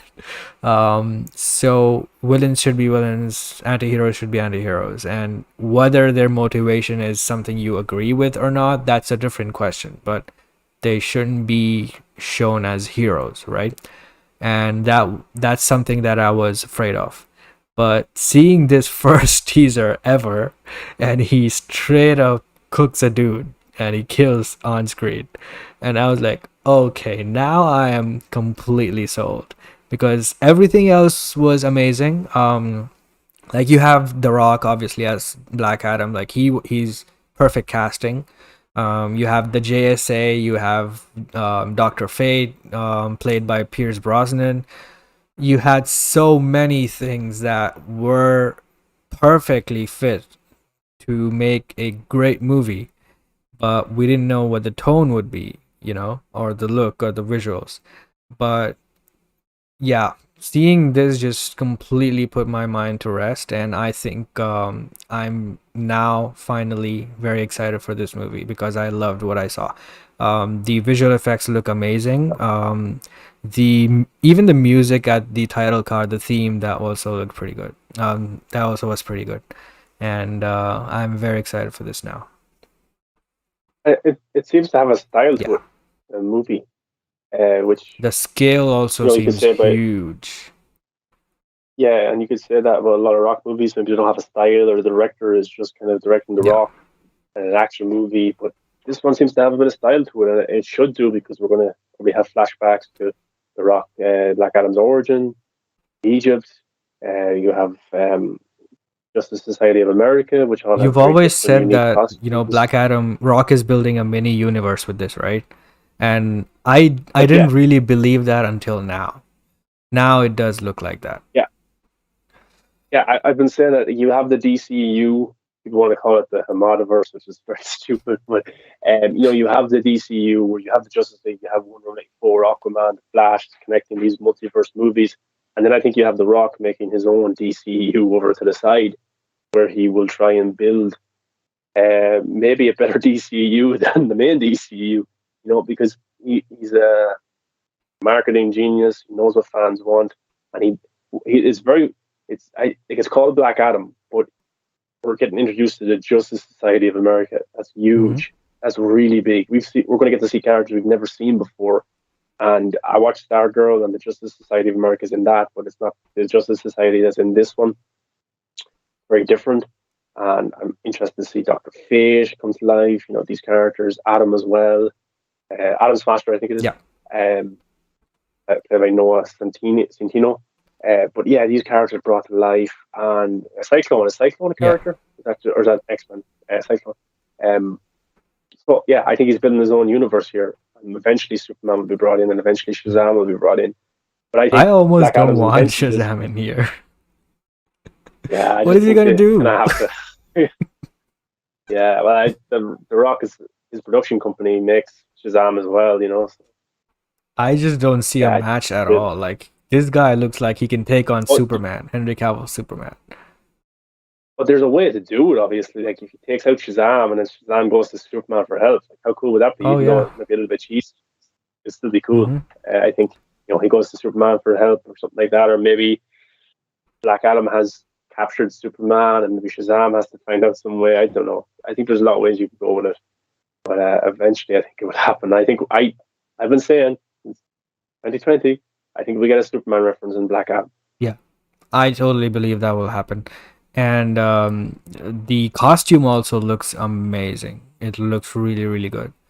I saw the leak that happened a few days ago. It looked good there, but on screen with the color grading and everything, it looks perfect.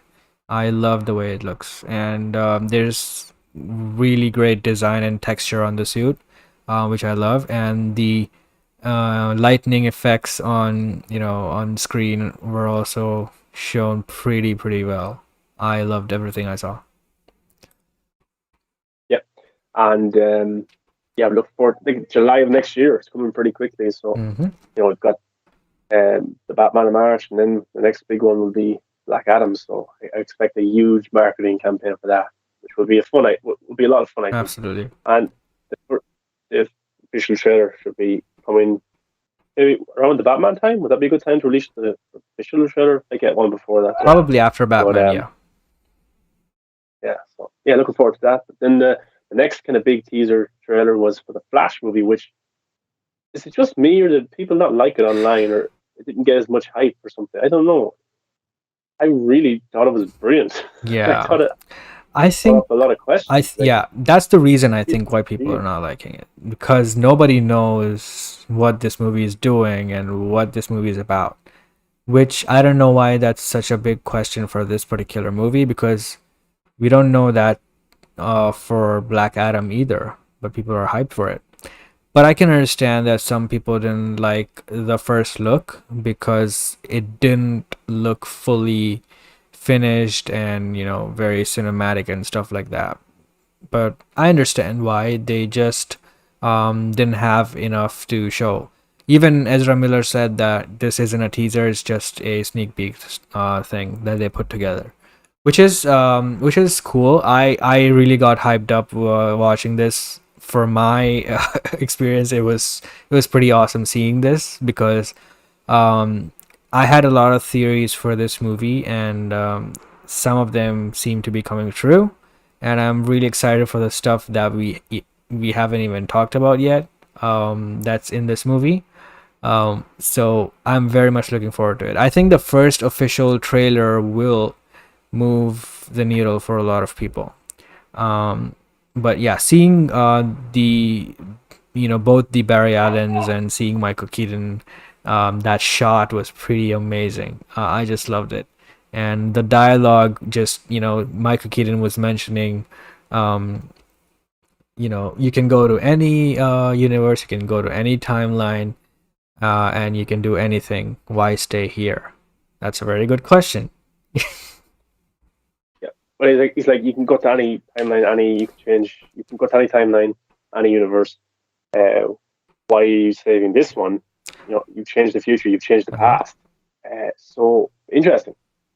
And like I just thought it was a perfect teaser trailer. That's what it's like teaser. That's Michael Keaton's footsteps, Oh, brilliantly done. yeah. And then the cowl from the background look like an animated movie or an animated or like a comic You book. know what it reminded me of? Fantastic. Remember the Justice League trailer when the whole trailer plays and at the end, everything stops, and just in the same way, you hear footsteps and then you see Alfred, and he says, he's basically looking at Superman, but it didn't show Superman. Yeah, It is exactly like that, yeah.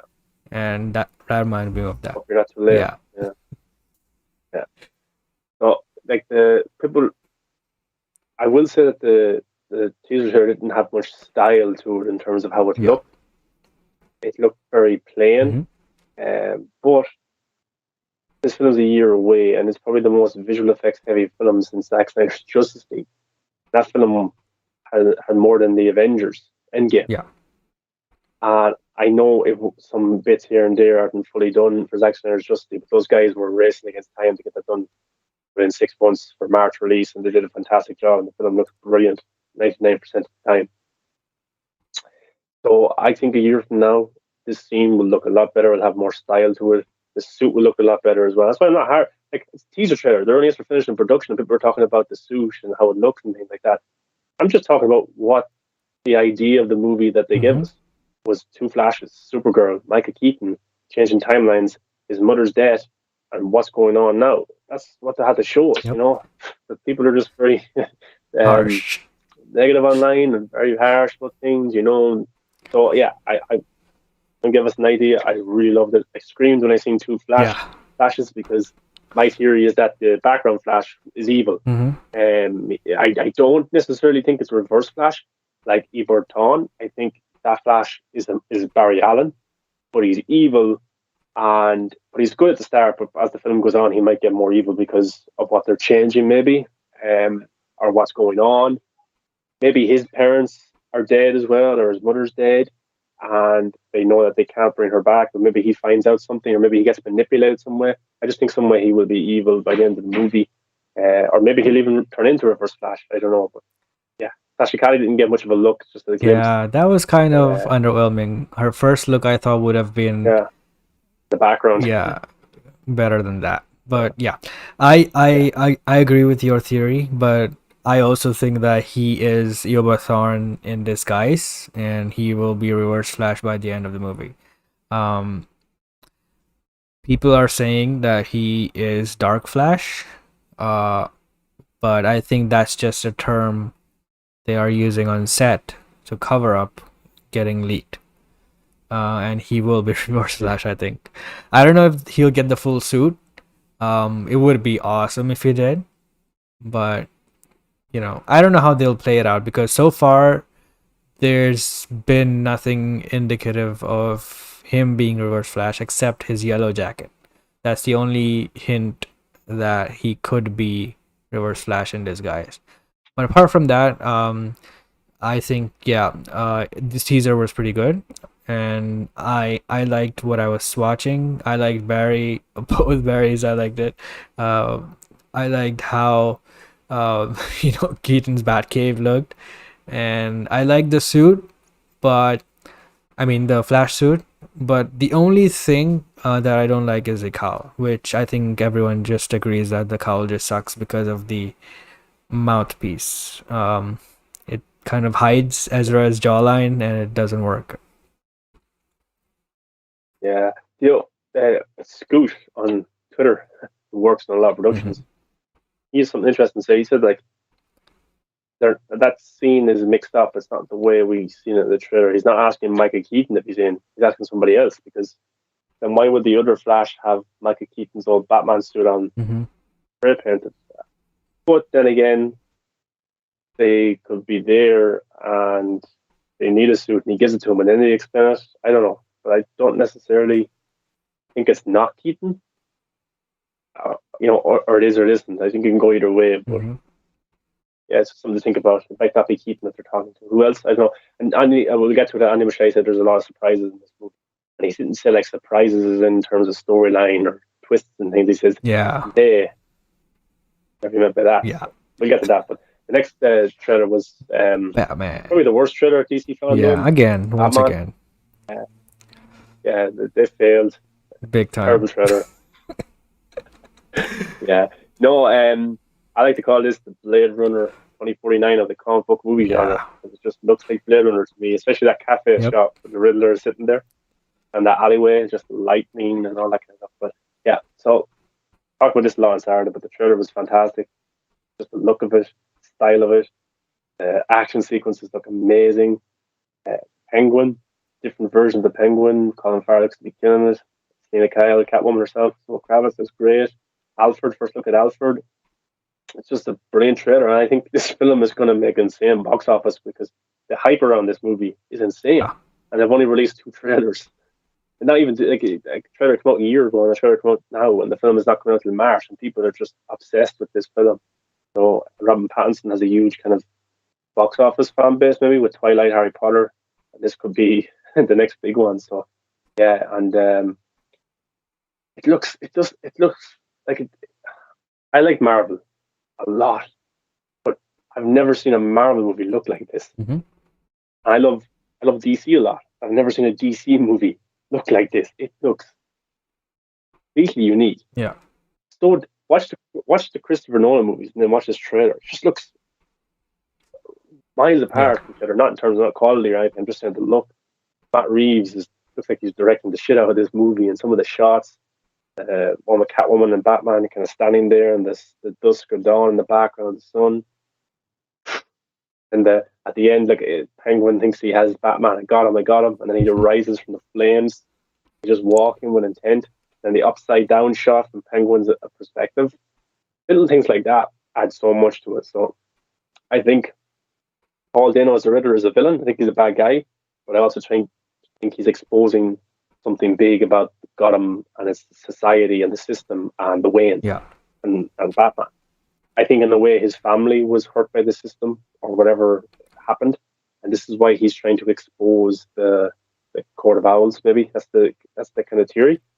I think the Riddler knows that Bruce Wayne doesn't know what his parents were involved with, and I think he knows that Batman is trying to do good, but he has to show Batman why is he actually? Are you fighting for your parents because they died? Part of this too. If that's the case, if that's the case, you should see what your parents were. So I think by the end of the movie, Batman won't be fighting for his parents to avenge their death. I think he will be fighting because he realizes that I have to fight for the people of Gotham City to make sure nothing like this happens again. I think that's what the Riddler will show him, even though he's a villain. Yeah. Look. Firstly, I would say that I was supportive and looking forward to this movie before, just because it's a non-DCU movie, and I believe that just having a cinematic universe shouldn't limit you, into making just the cinematic universe movies, which the DCU is bad at doing anyway. But still, I think the MCU is a great structure for a cinematic universe, but I also would love to see, um, Marvel movies outside of the MCU as well, which we never get. And I think the DC movies have been doing that a lot, like with Joker, the Batman, and they probably have more projects in development.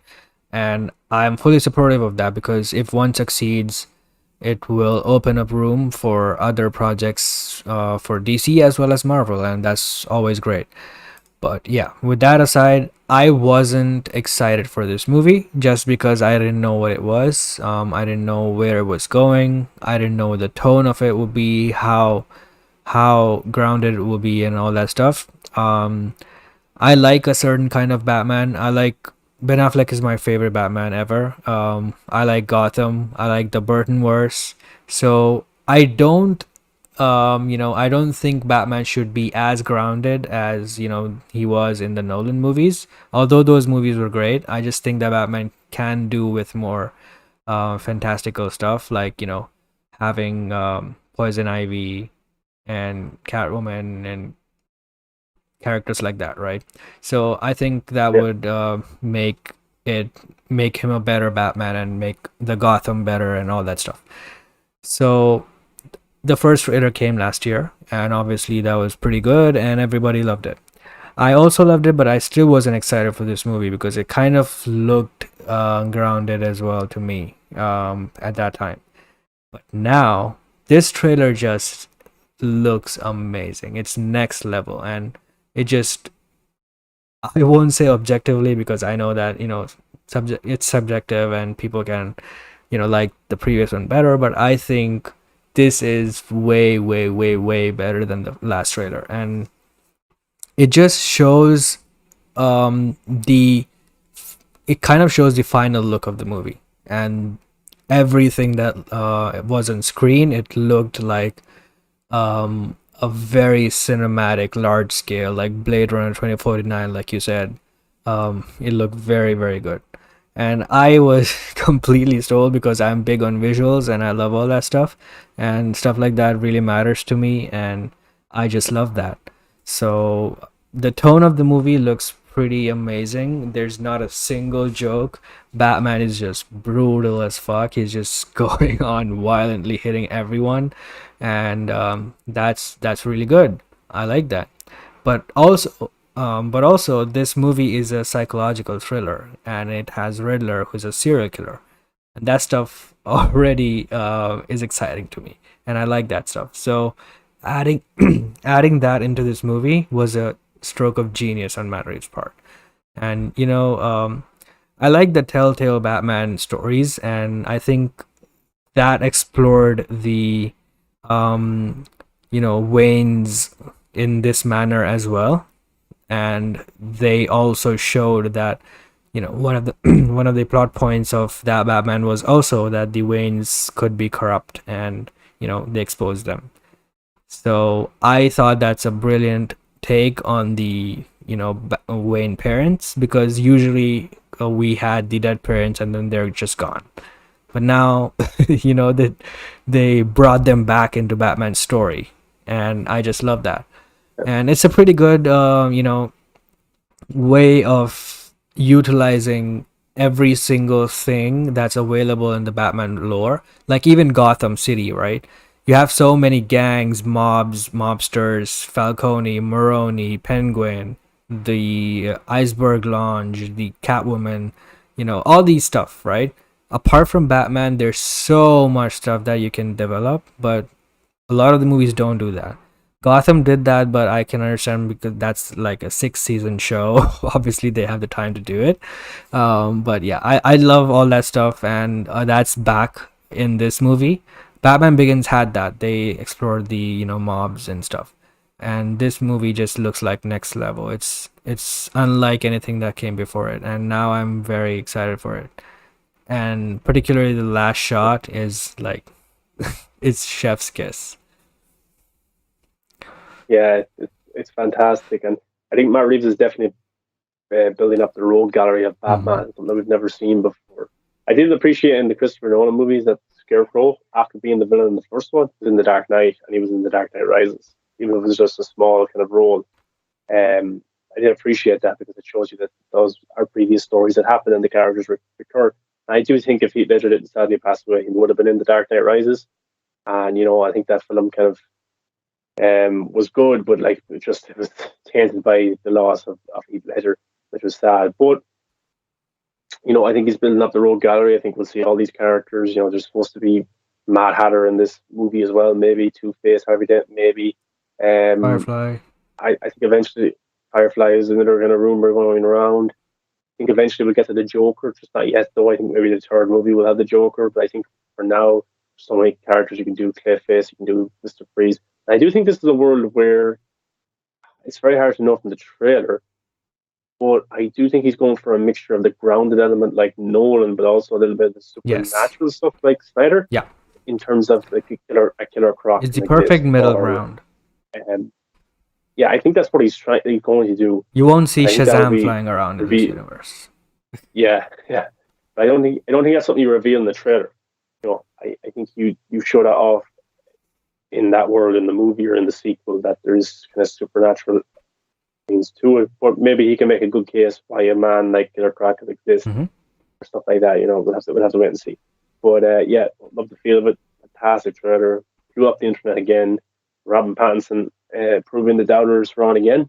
I think he just looks fantastic. Just he looks. It's taken me hard to get used to him because I'm so used to Ben Affleck. Hmm. For a while. Yeah. I'm sure it was the same for people who were big Christian Bale fans and watched and followed those movies when they came out. But yeah, Robin Pattinson just looks different in the cowl and stuff like that. So it's going to take a while to get used to it. But yeah, it was a great shot of him. Just his teeth for that shot where he hits the glass Yeah. and he says to Riddler, "What have you done?" Just his teeth look, I don't know, perfect for everything. It just looks, and he doesn't look like Robin Pattinson when he's in the back cowl. Yeah. When he is Bruce Wayne, it looks like two completely different people. So that's interesting. And yeah, this movie can't come quick enough. Awesome, awesome stuff. And there was also a TV spot, which was 1 minute 20 seconds. Hmm. It may have had an extra scene or two, but it was just the score was more prominent in that one. The And score is just amazing. At first, I didn't like the score either, because he just played two notes and stuff in the beginning. But hearing the full orchestra here, the way it crescendos in the end, I am just in love with the score as well. Um, it's very much fitting the tone to this, and I just love how it works with his Batman. And also, I would say that Zoe Kravitz is probably the best Catwoman already. She looks perfect. She looks perfect. Her face is just, it screams Catwoman. It's just perfect. I don't know how her acting would be and performance would be, but from the trailers, it looks like it would be amazing. But she just looks like the perfect Catwoman. yeah, she looked great. And her action sequences from what we've seen look to be interesting as Hmm. well. So she looks like she has a big story in it as Yeah, well. We get to see her she has for a to nightclub because walking. she said that she is involved with the crime, leaders and stuff, gang leaders, mob leaders. So she has to be involved. She doesn't know who Batman is either Yeah, because she asks, "Who are you?" underneath. So that's and she interesting. unmasked herself. But That was interesting. yeah, that was interesting. Yeah, but maybe that's to gain trust Hmm. in a way. She is tied in with all those crime families. Yeah. Maybe she has an agenda. She wants to show Batman, look, you can trust me and stuff like that. Maybe. Yeah, awesome trailer, fantastic. Looking forward to Batman. But today it was kind of confirmed that we're getting into Batgirl territory now. But Batman might be in Batgirl. But today it was confirmed that J.K. Simmons is officially coming back as Commissioner Gordon Right in time. for the movies. Yeah, a few months ago, Hollywood Reporter said he was in talks. Today it was officially confirmed.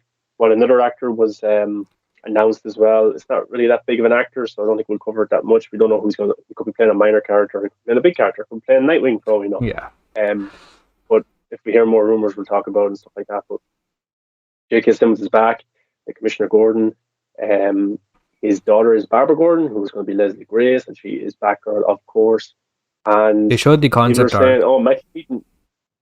Yeah, the concept art is pretty. It's going to have red hair as well. The so suit looks awesome. She looks awesome in that. It's a really badass shot. But like people are saying, "Oh, it's Michael Keaton's going to be in this movie," and like the directors the other day were doing an interview. There is zero evidence to that. It's there's more pointing towards Ben Affleck than anything else. But they're asking, is Batman in the movie? And they said, yeah, Batman's in the movie, but we can't say which Batman.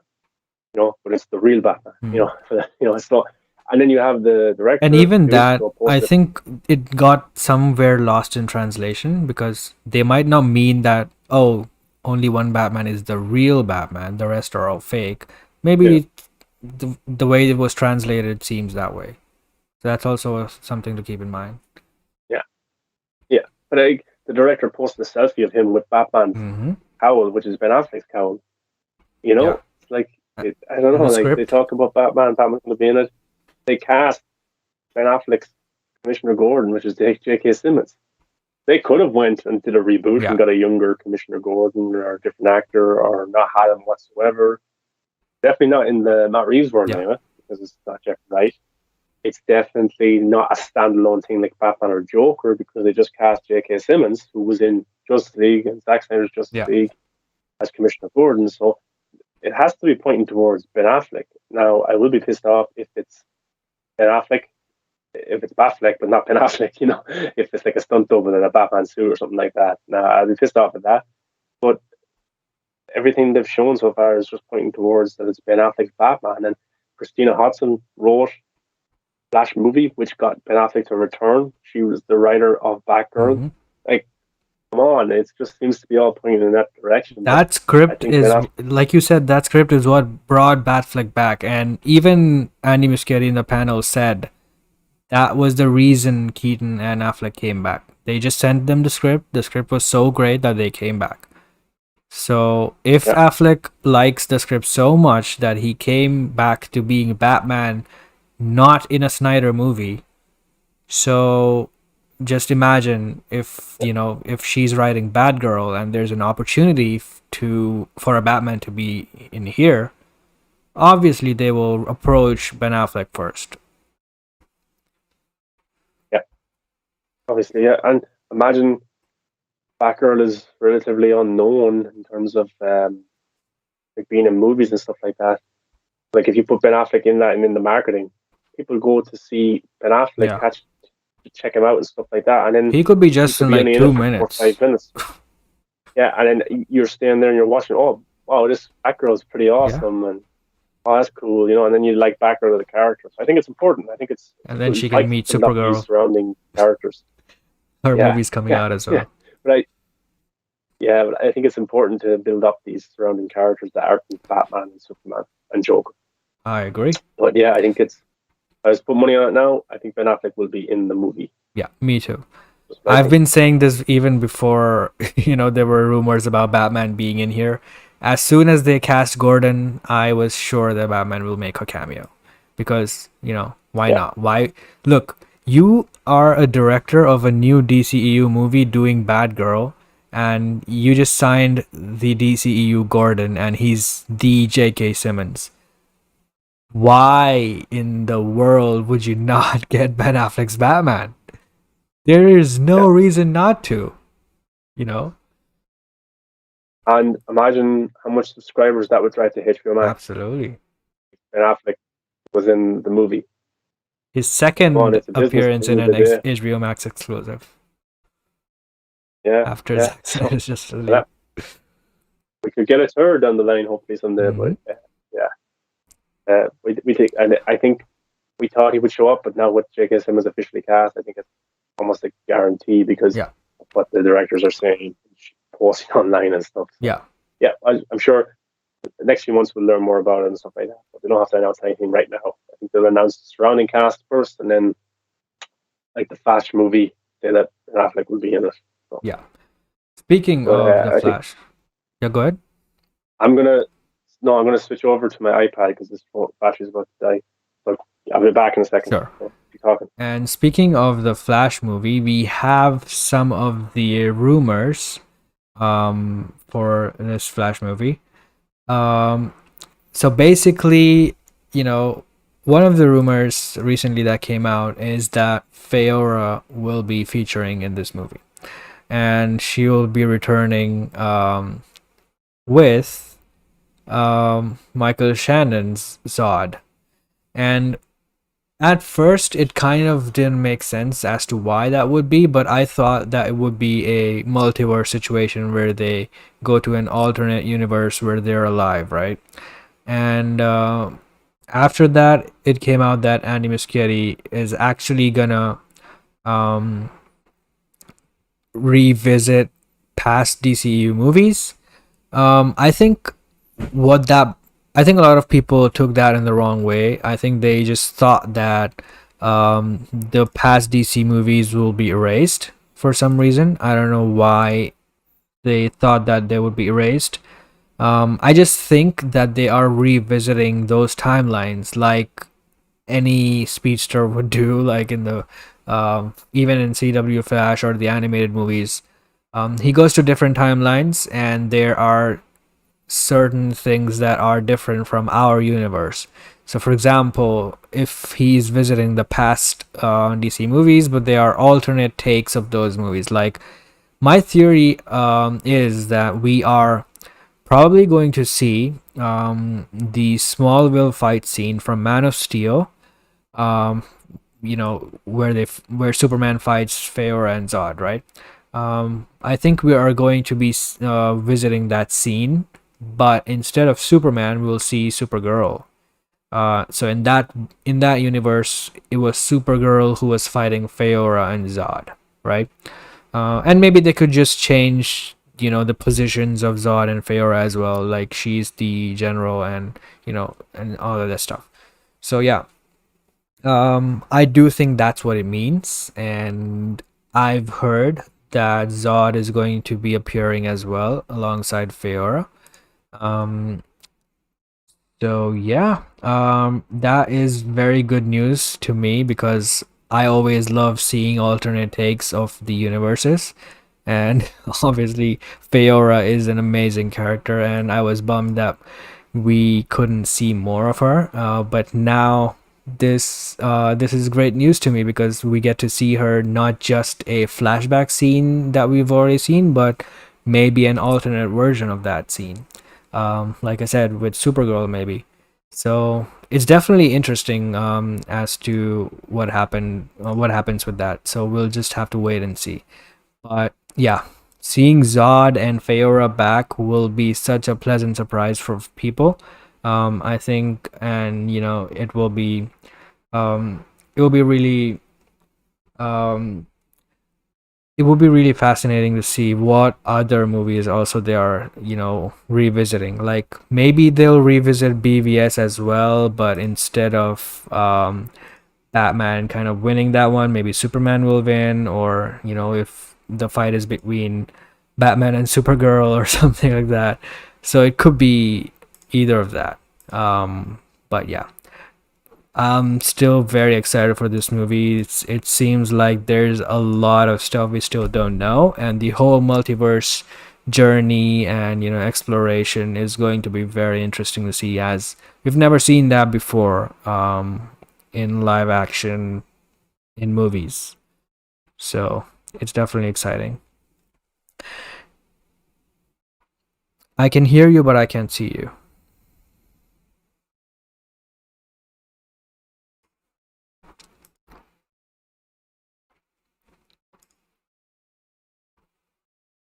Hold on, I think I'll have to add. Yes, we were talking about Feora, but 1 second, I'll have to add you to the stream. Okay, there you go. Okay.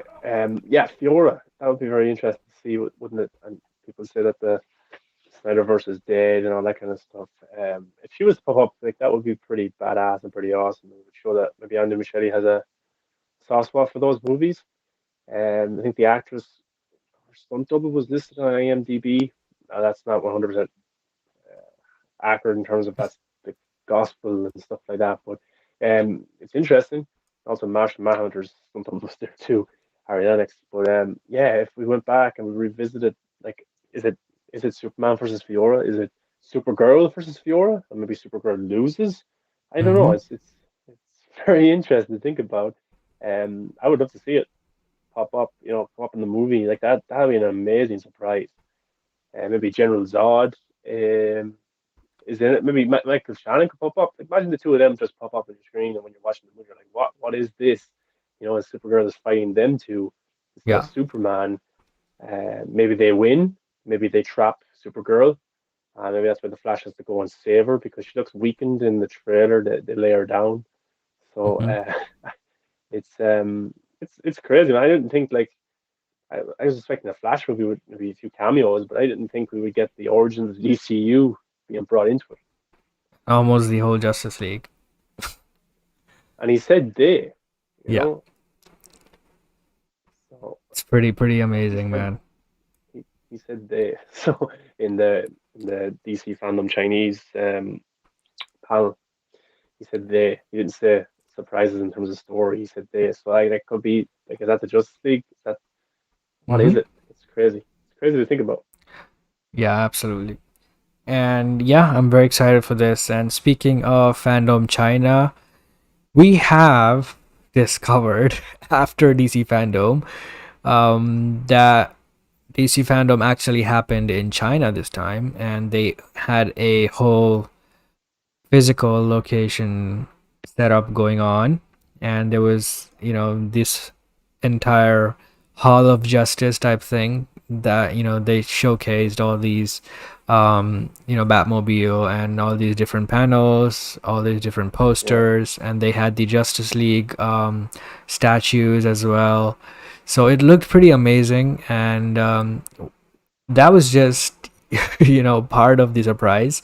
The big surprise was there was 1 extra hour of fandom material that was cut from our live streams, and yeah, it was basically all the panels, the fandom panels, and there were 4 panels. One is Flash, Black Adam, then Shazam had one, and also the Batman. So these 4 panels, full panels, were available, but it wasn't available on our DC fandom. It was available on the Chinese ones, and these were interviews conducted by hosts of China, and they were addressing directly the Chinese audiences in these interviews.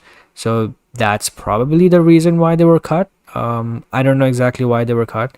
Maybe it was due to time. Maybe it was due to the addressing issue, because they were particularly addressing Chinese audiences in those interviews. So maybe it won't look as good. Maybe, I don't know.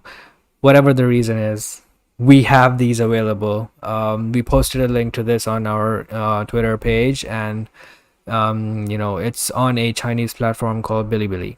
And I have seen all these panels, and I think my favorite panels are the Flash and Black Adam. So let's start with Flash. Mar, do you want to start with all the stuff that was revealed by Andy Muschietti and Ezra Miller?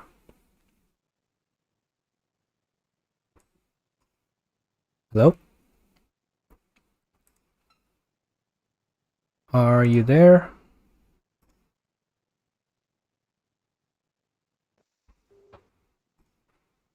Mar?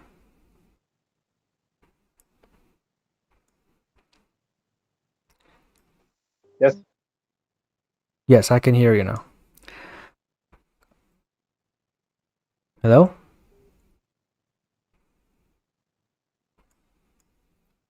Nope, I still can't hear you.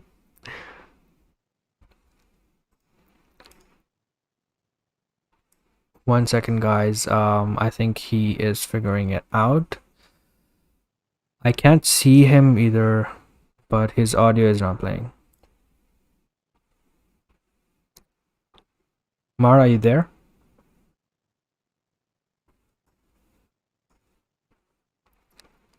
Hello? There's no audio from your end, so can you join back or try with another device, maybe? Alright, so until he comes back, I'll start with the Flash. Okay, so in these interviews, the first question, was basically how different would the movie be, and how many surprises are there and stuff like that. Those were the questions asked, and I think Ezra Miller and Andy Muschietti did a pretty good job at explaining what got them into making this movie. Their answer was pretty much that, of course, it's a superhero movie and it has big action set pieces and all that stuff. Grandiose action and all that stuff. But I think Andy said that, what got him the most interested is the emotional story arc of Barry Allen. And that's the running theme in the movie. And also Ezra said that, he basically he basically also he basically also liked the emotional aspects of both Barry Allen's, he said, and he was very cryptic about that. So I don't know what exactly he meant by that. He was hinting at them being a villain or something. But yeah, he did say that it was very much an emotional journey for Barry Allen, and he also mentioned specifically that it is kind of like an origin story for Barry Allen. Now, we never got an origin story for Barry in Zack Snyder's Justice League. He was the Flash, and we were just introduced to him, right? And in this movie, I think we'll see that he is, maybe we'll see how he got made and stuff, and, that will probably be shown in the movie. Oh, you're back. Wait, Hello. can you hear me? Yes. All right. So yeah.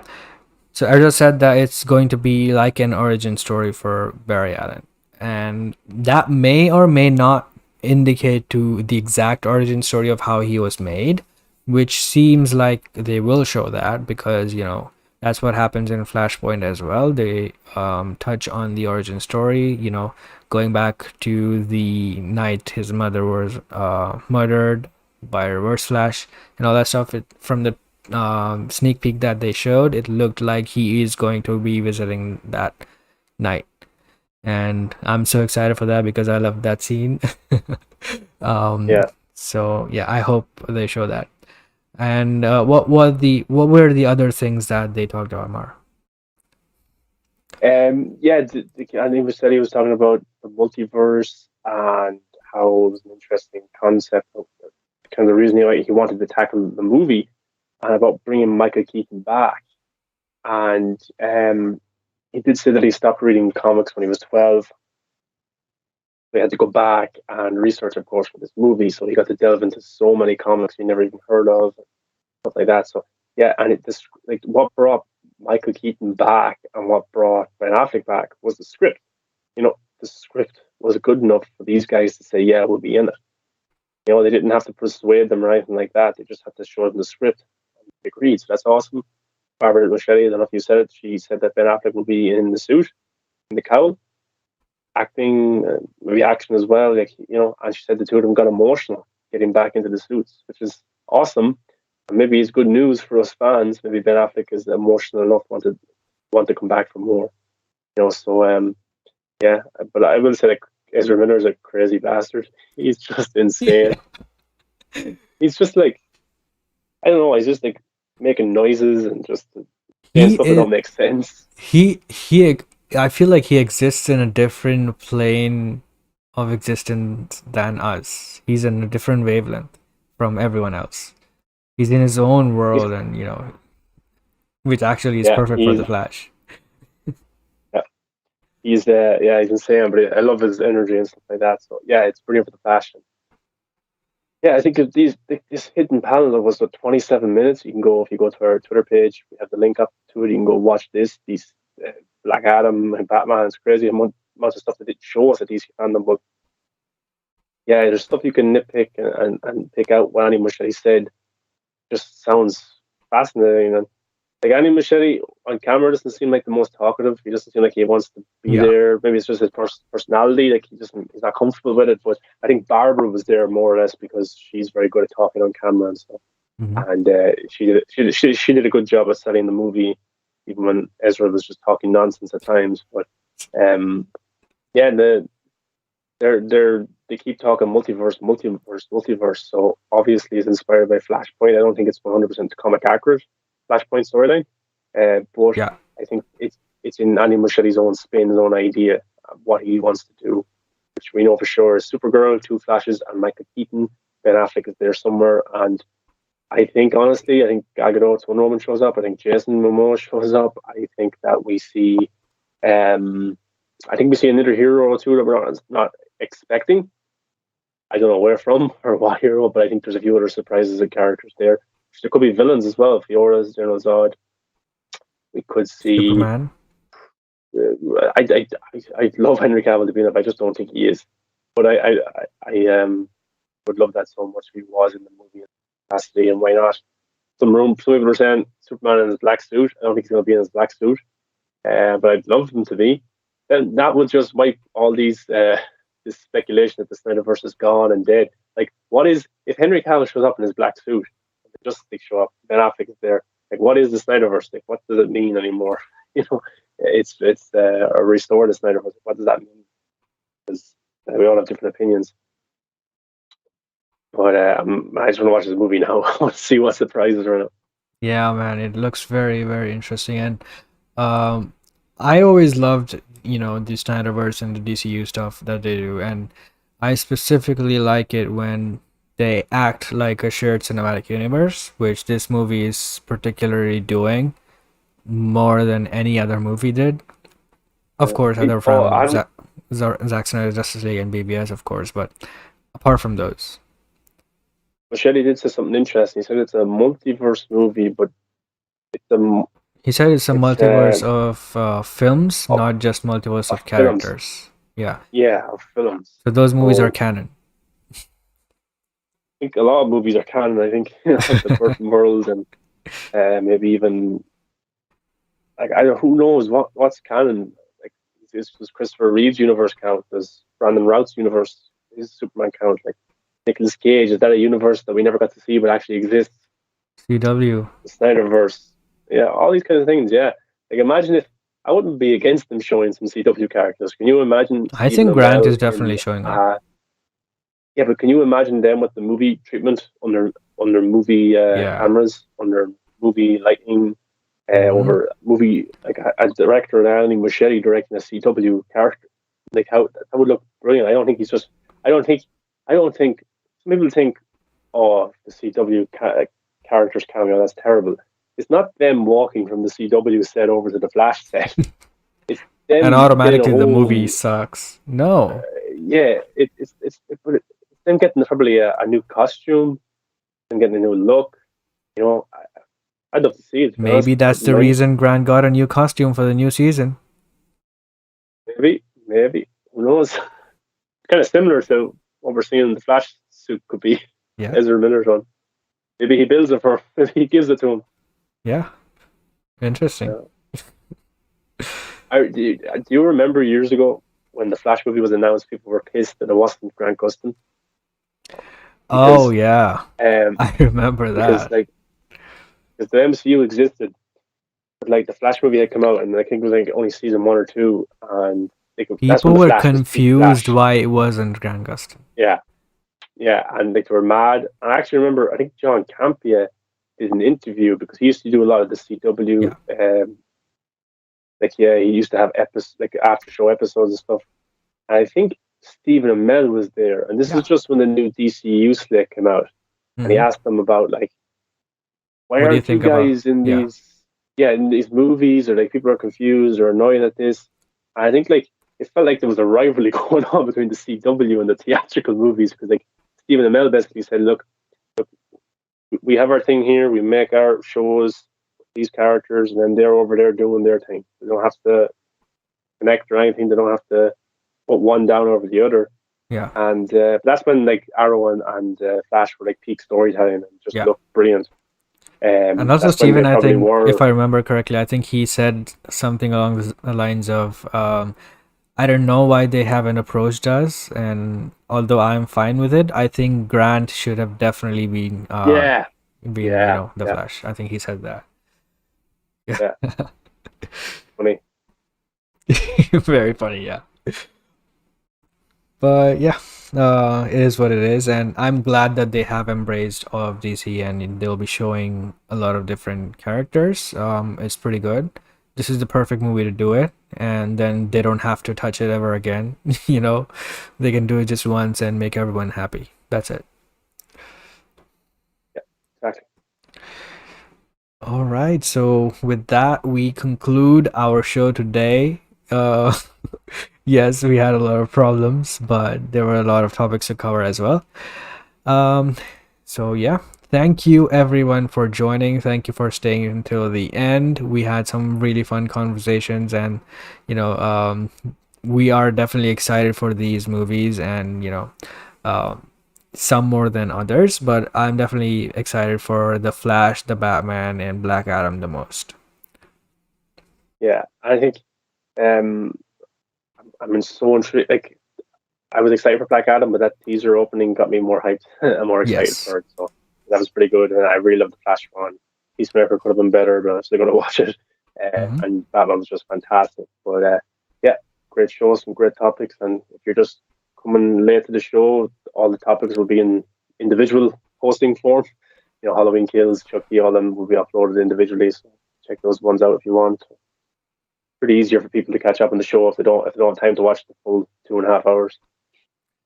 Yeah, absolutely. And so you can follow us at The Real Talk Live on all social media. You can follow me at Krypton Caged. And where can they find you, Mar?